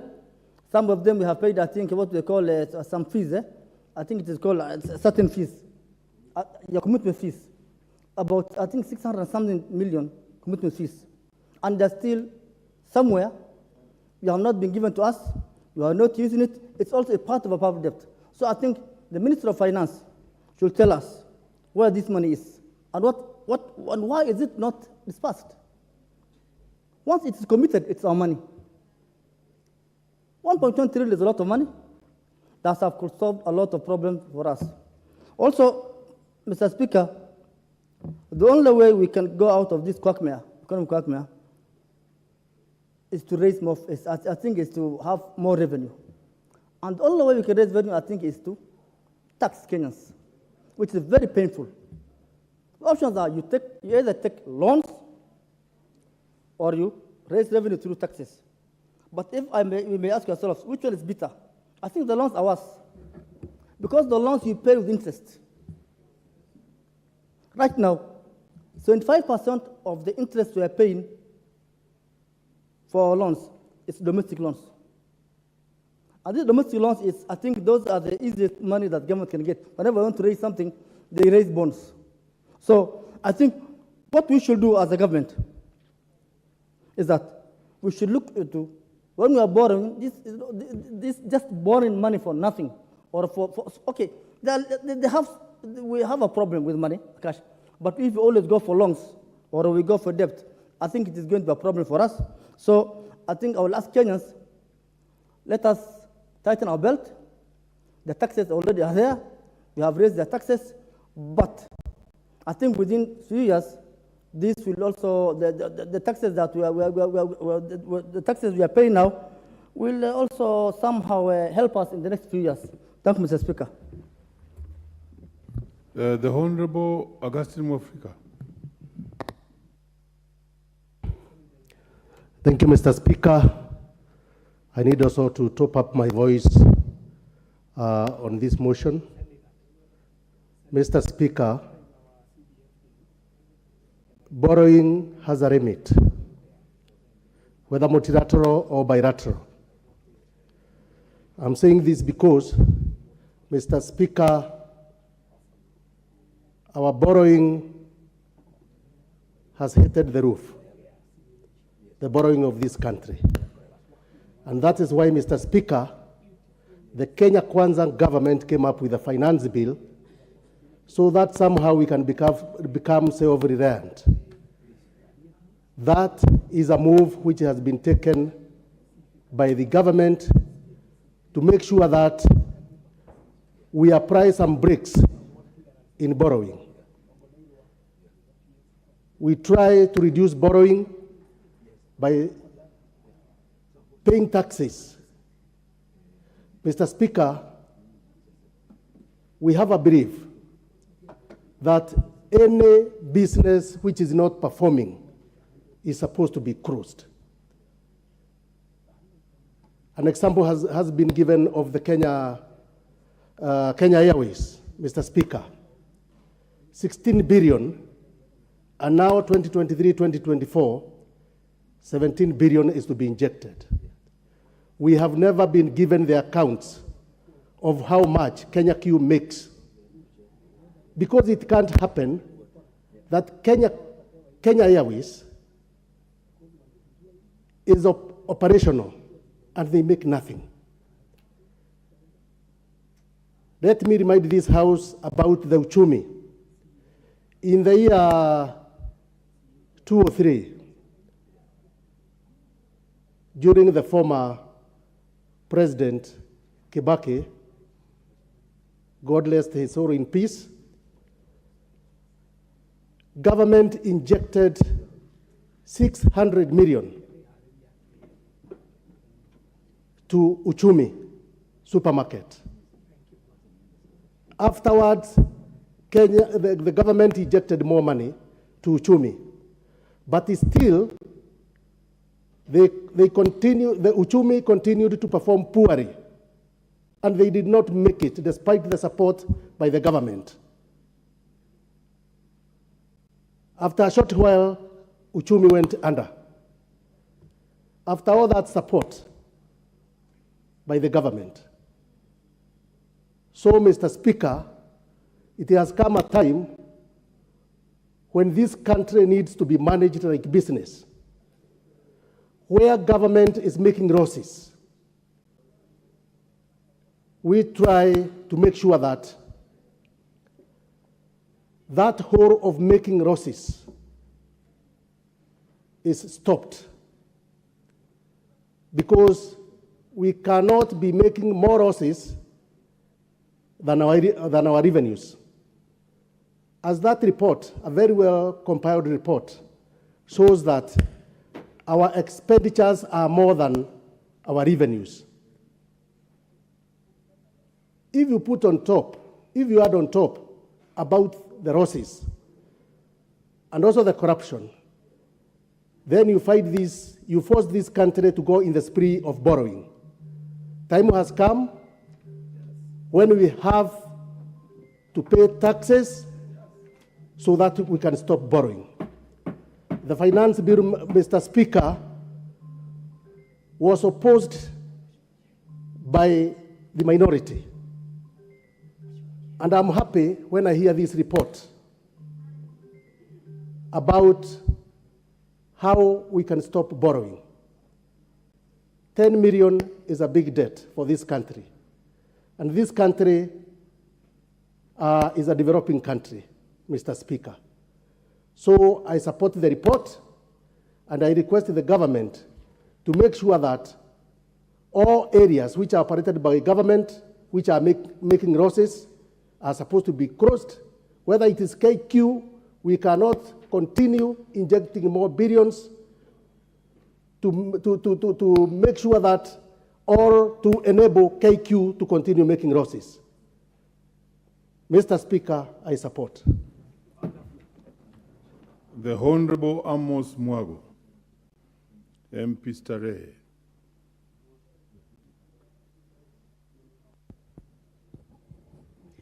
Thank you, Mr. Speaker, sir, for giving me an opportunity to speak on this matter about the report on CFS. I start by submitting that I support the report, because it's time now we have this discussion as a country about the issue of debt, about the borrowing done by the government. And Mr. Speaker, sir, I stand and I would like to say that we seem to be lazy to think that an economy can only be driven by only through two ways. It is either we borrow or we tax our people. As a government, I think you are being too lazy in our thinking, because you cannot have those two models as the choices to drive our economy. An economy can be driven through other models, through production, consumption, investments, and savings. So it is time for us as a government to look for other creative ways on how to improve our economy, but not necessarily taxing our people and not necessarily having to borrow. The Minister for Trade, Mr. Moses Kuria, is on record saying that our produce, 80% of our produce, is lost on the farms because it is always harvested when it's overripe and it's not fit for export. We have not exhausted all the export markets for our local produce. When we turn to taxing our people as the only way to raise revenue, I can tell you for sure, Mr. Speaker, sir, that's a very soon end way of killing our economy. When you say the majority of our budget is to service loans and debts, we all know the habit of borrowing is a very bad habit that can never stop. So it's time we cap our public debt at a certain level, and then we adopt other ways of improving our economy. For example, if we speak to the several MDAs that we oversight as committees and the several sagas that we oversight, you tend to notice the recurrent expenditure is always 3 times the capital expenditure. You find an MDA having a recurrent budget of 1 billion, but a capital budget of around 20 or 50 million. So you're left to wonder, we are spending so much money in order to move or to develop. The development expenditure is so small. There are so many people trying to run that. So we have a problem with the way things are done, with the way that these finances, as much as we are borrowing them, where they go to. The other issue is we have very qualified economists in this country who should be put on the table to solicit for cheaper loans, We are borrowing on the high, and at the end of the day, this will catch up with us. Because you've seen other republics what have happened. The people who've lent the money have come over and taken over institutions that are very serious. Like some other places, the ports have been taken, the airports have been taken by these foreigners who are lending us money. So it's just a matter of time before even us as Kenyans, we are caught in the mix.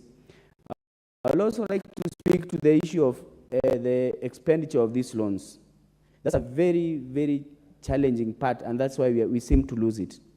Because, as Mr. Osoro has put it, the expenditures that are being done by various government institutions are not even in tandem with the economy.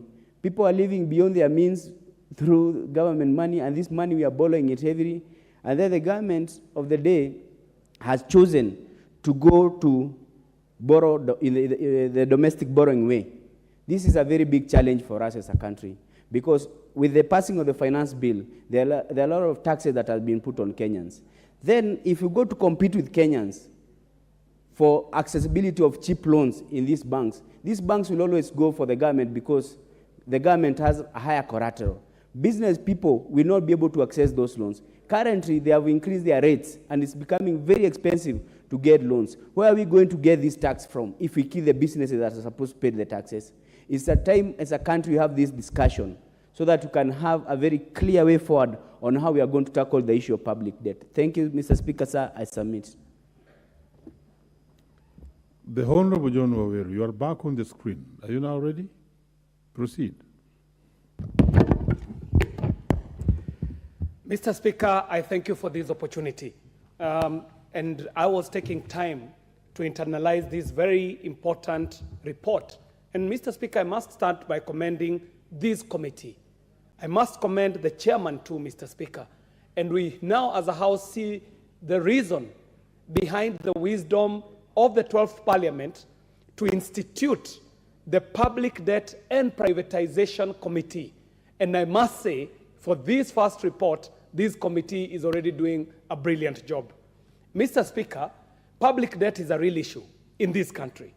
So real an issue that for the first time in Kenya, our repayments of international obligations is surpassing the 1 trillion mark, Mr. Speaker.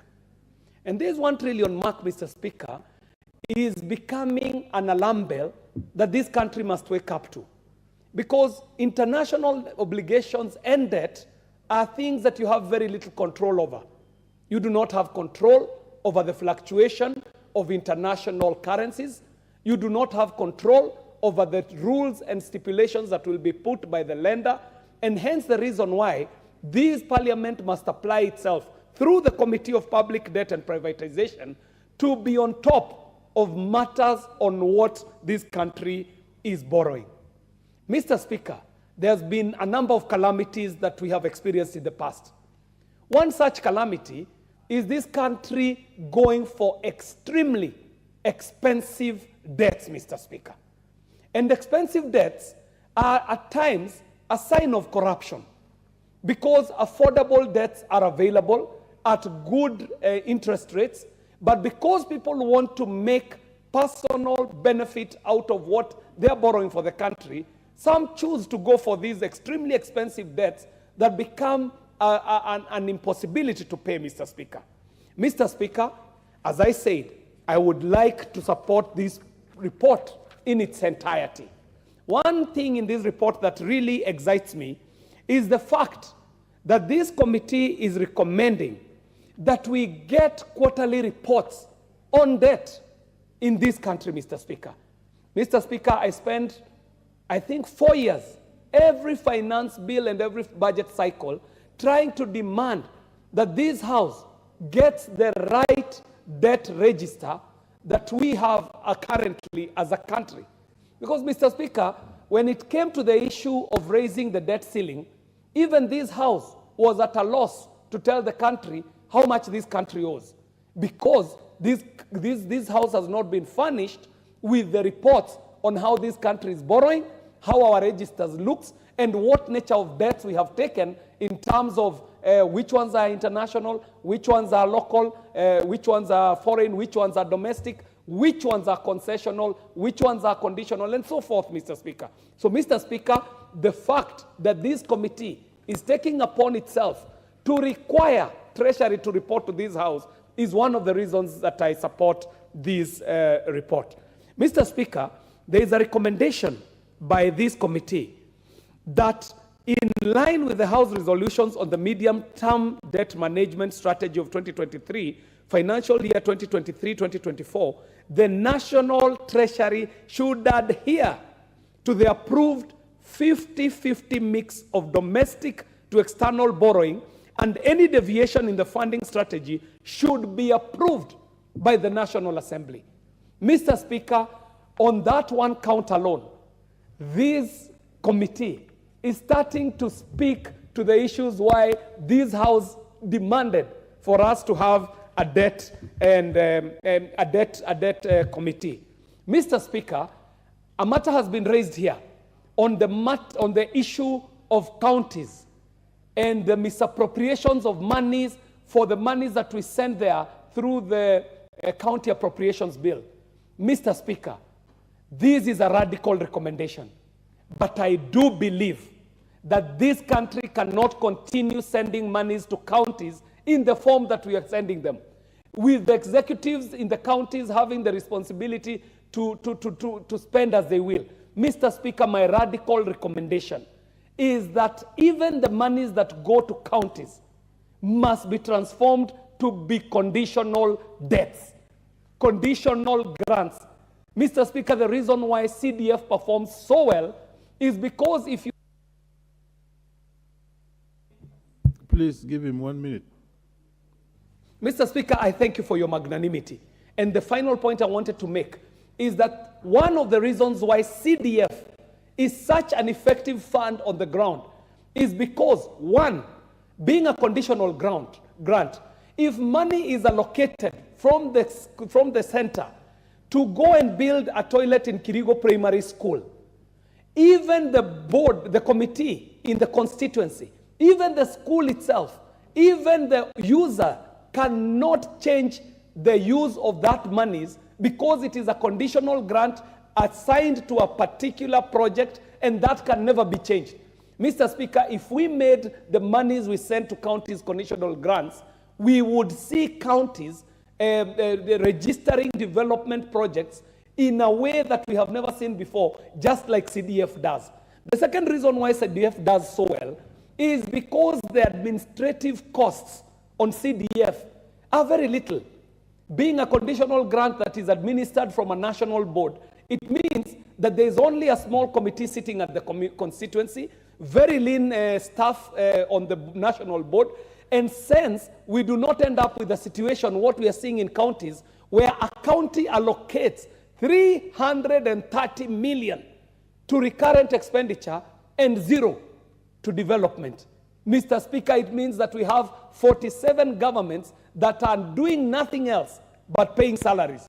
And as a result, we end up, Mr. Speaker, with the only visible projects out there, the projects done by CDF, a conditional grant, while the billions and billions of shillings that go to the counties end up only paying salaries and nothing else. Mr. Speaker, I support this report fully, and I thank you for the opportunity and the magnanimity to give me the opportunity to contribute to this. Thank you very much.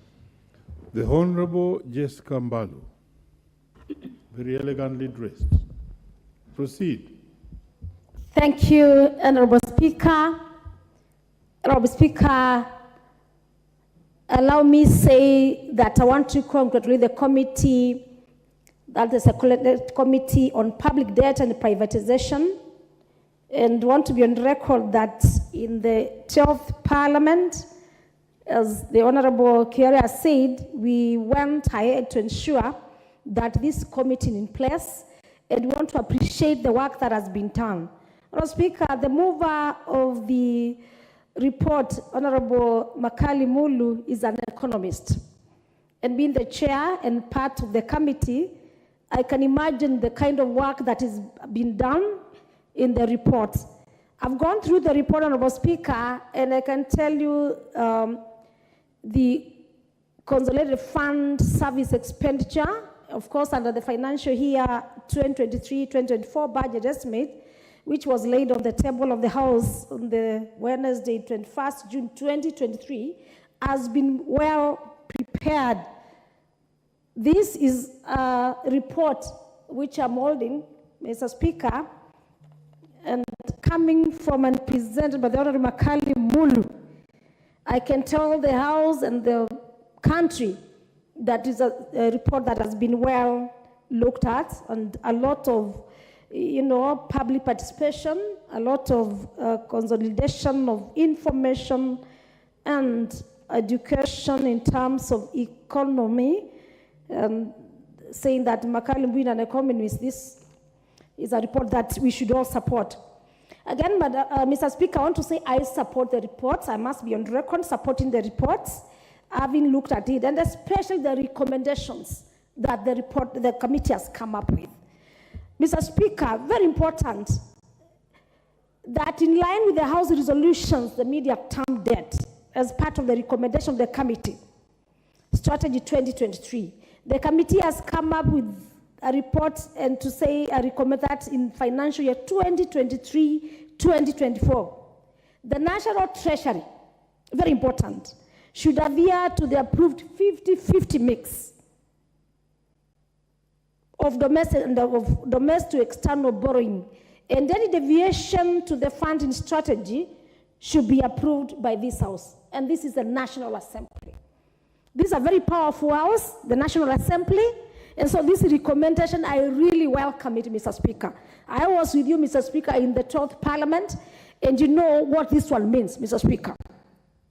The other recommendation that I would want to approve is that in 15 days, that the committee is recommending, Mr. Speaker, that at the end of each quarter in each financial year, a report should be given of the CFS, especially should be given indicating the actual expenditures compared to the budgeted expenditure.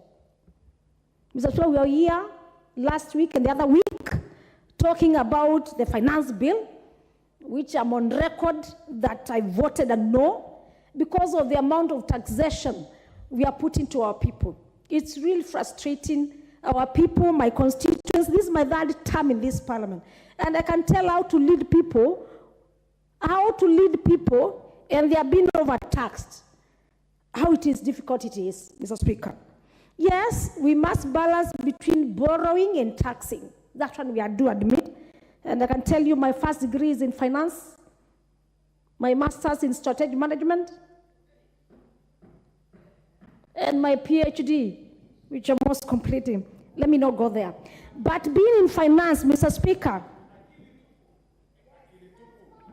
I must say also and appreciate, and I'm sure Mr. Osoro here is appreciating the same as we support the report, that by 31st December 2023, and this is a recommendation, Mr. Speaker, the Office of the Auditor General should undertake a special audit on pensions. We have a lot of pensions that have not been paid to our people, relating to pensioners through the crown agents.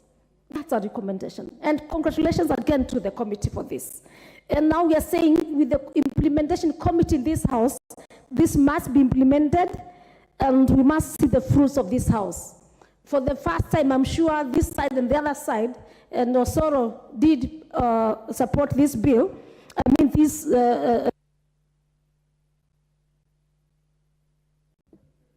Okay, give her 1 minute. Thank you. I did to you when I was a speaker. Of course, I used to add you 2 minutes.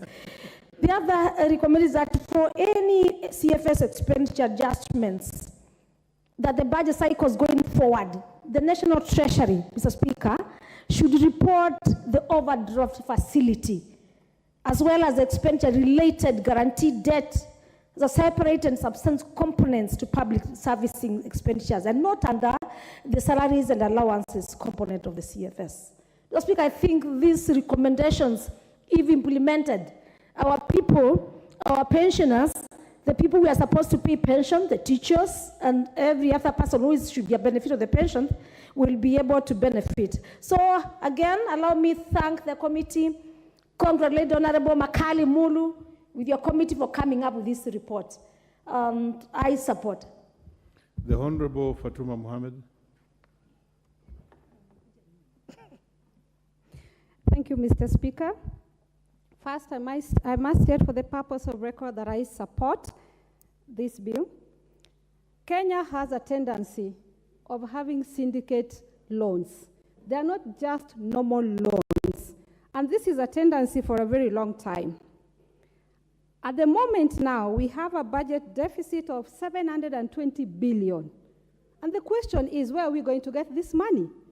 And the answer is simple: we are going to take a loan. And we have become a country that is laughed at. When we go outside the country and you meet fellow African sisters and brothers, and they ask you, oh, what is your population? And you have a time to chat. And they say, what is your budget? That is the next question.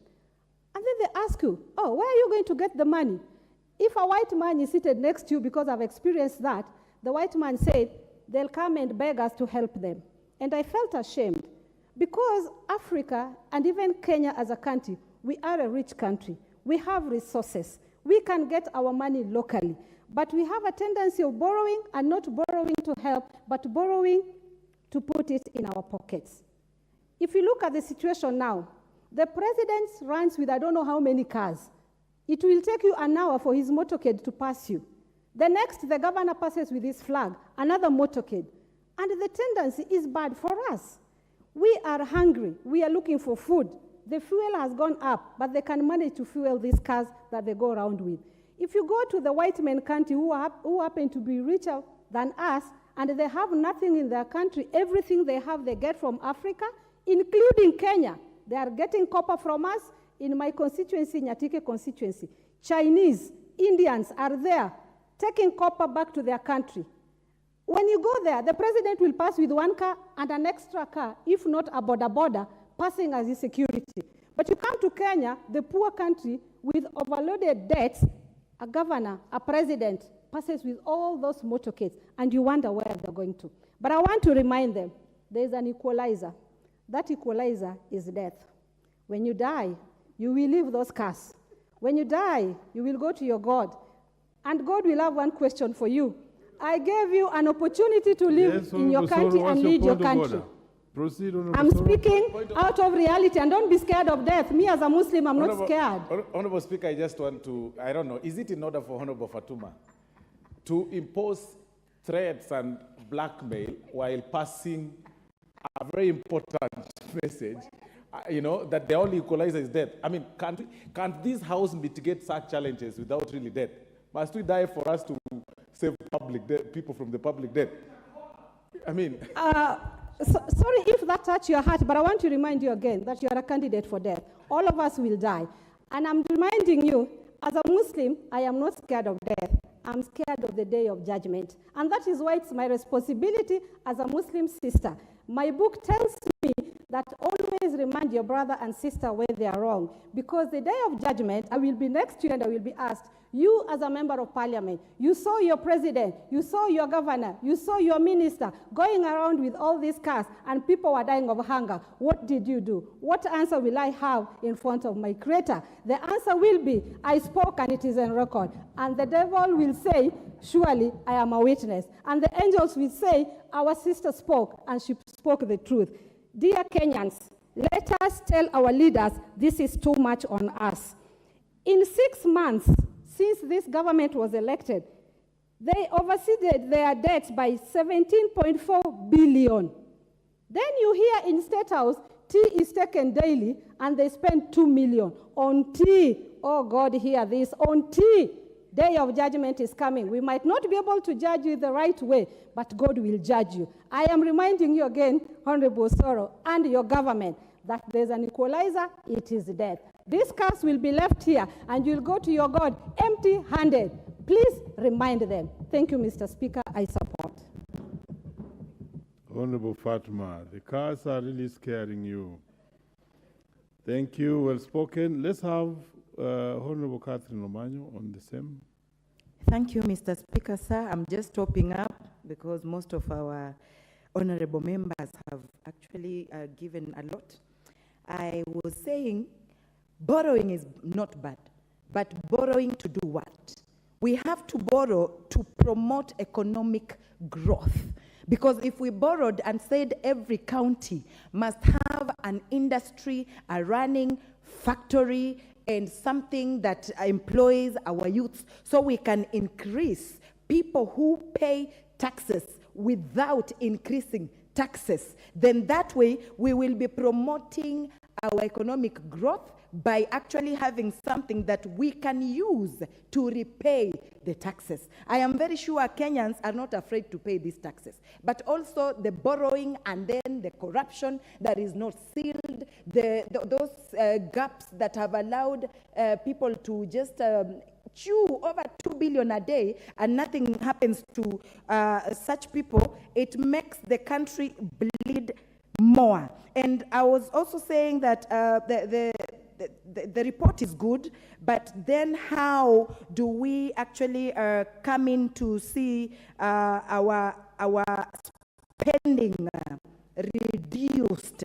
Because just like my colleague has said, you can see one governor or the president or even the vice president, deputy president, being escorted to just go for lunch with a fleet of over 50 cars and not border borders, those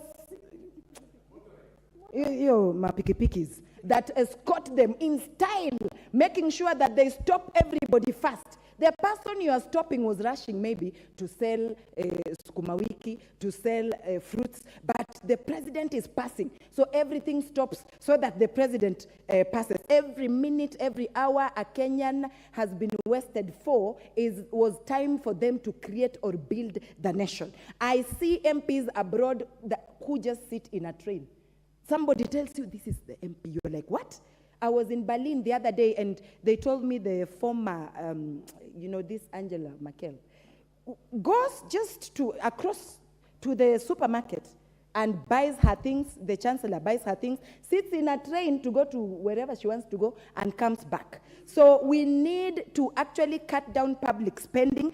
That is what is costing Kenyans more, because you'll see the spending is just ridiculous on things that we don't need. They are wants, meaning they can do without. So if I cut my coat according to my size, like Kenya, we know where we belong, everybody from the president to the smallest person in Kenya, then I think we will be doing a lot of justice to our nation and not remain as beggars the way people see us. In fact, you can go to greet somebody and they just know that you have come to beg, especially when you go abroad. And yet you just maybe wanted to see or pay a courtesy call. So we need to improve. All of us must be responsible in how we manage this. The other day I was on a piki and I felt really nice.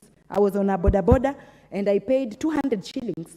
And I didn't waste time because there was jam. And two, I didn't spend a lot of money. So I was like, what if everybody else did this? Let people start getting used to seeing us live just simple. Also, wananchi have put our status too high, that when you arrive with a boda in a meeting, they say this one has nothing. This one will go to eat our money. We don't even elect this one. Now, if you arrive in a big car, V8, now this one is now our person. So we need also to go down and educate our people that being a member of parliament or being a president or governor, it doesn't mean you have to arrive in style with a fleet of 30 vehicles for you to prove a point that you can be a honorable member. So it's all of us to change our mindset to be adjusted into just living simple, but making sure that the country is safe for all of us and future generations. Thank you, Mr. Speaker. Very well. There being no other interest to speak on this particular motion, may I call upon the mover to reply? Yeah, thank you very much, Honorable Speaker. Honorable Speaker, I want to take this opportunity to thank the honorable members for taking their time and being patient to discuss this important report. As a committee, we appreciate the positive comments on this report. It is good that now, honorable members, you do realize that the elephant in the room is actually public debt in this country. It is important that as a House, we give it the kind of attention it requires so that we get it right. And that, what that means is that, honorable members, in terms of timing, the issue of debating this report, it is good we get it right so that the debate informs our final decisions. I'm very blessed, Honorable Speaker, by the comments which have come from these members.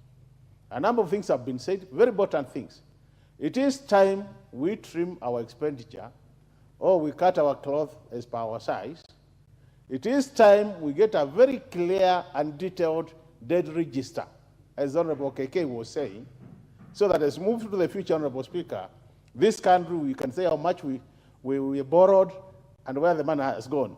It is time we ensure that there is equity in the utilization of all the money borrowed. It is time we ensure, Honorable Speaker, that we have intergenerational equity also, so that we don't overburden our future generations. With those many remarks, Honorable Speaker, I beg to reply and request that pursuant to Standing Order 53.3, you defer putting of the question to another sitting. I thank you, Honorable Speaker. Thank you. We shall defer the putting of the question to the next session. Honorable members, on behalf of the House, and given that members are proceeding for short recess, on behalf of the Honorable Speaker and the House, we want to wish all the members very well as they depart to their respective constituencies. We may be upstanding, and the honorable members, and the time being 7 p.m., this House stands adjourned until Tuesday, 25th July, 2023 at 2:30 p.m.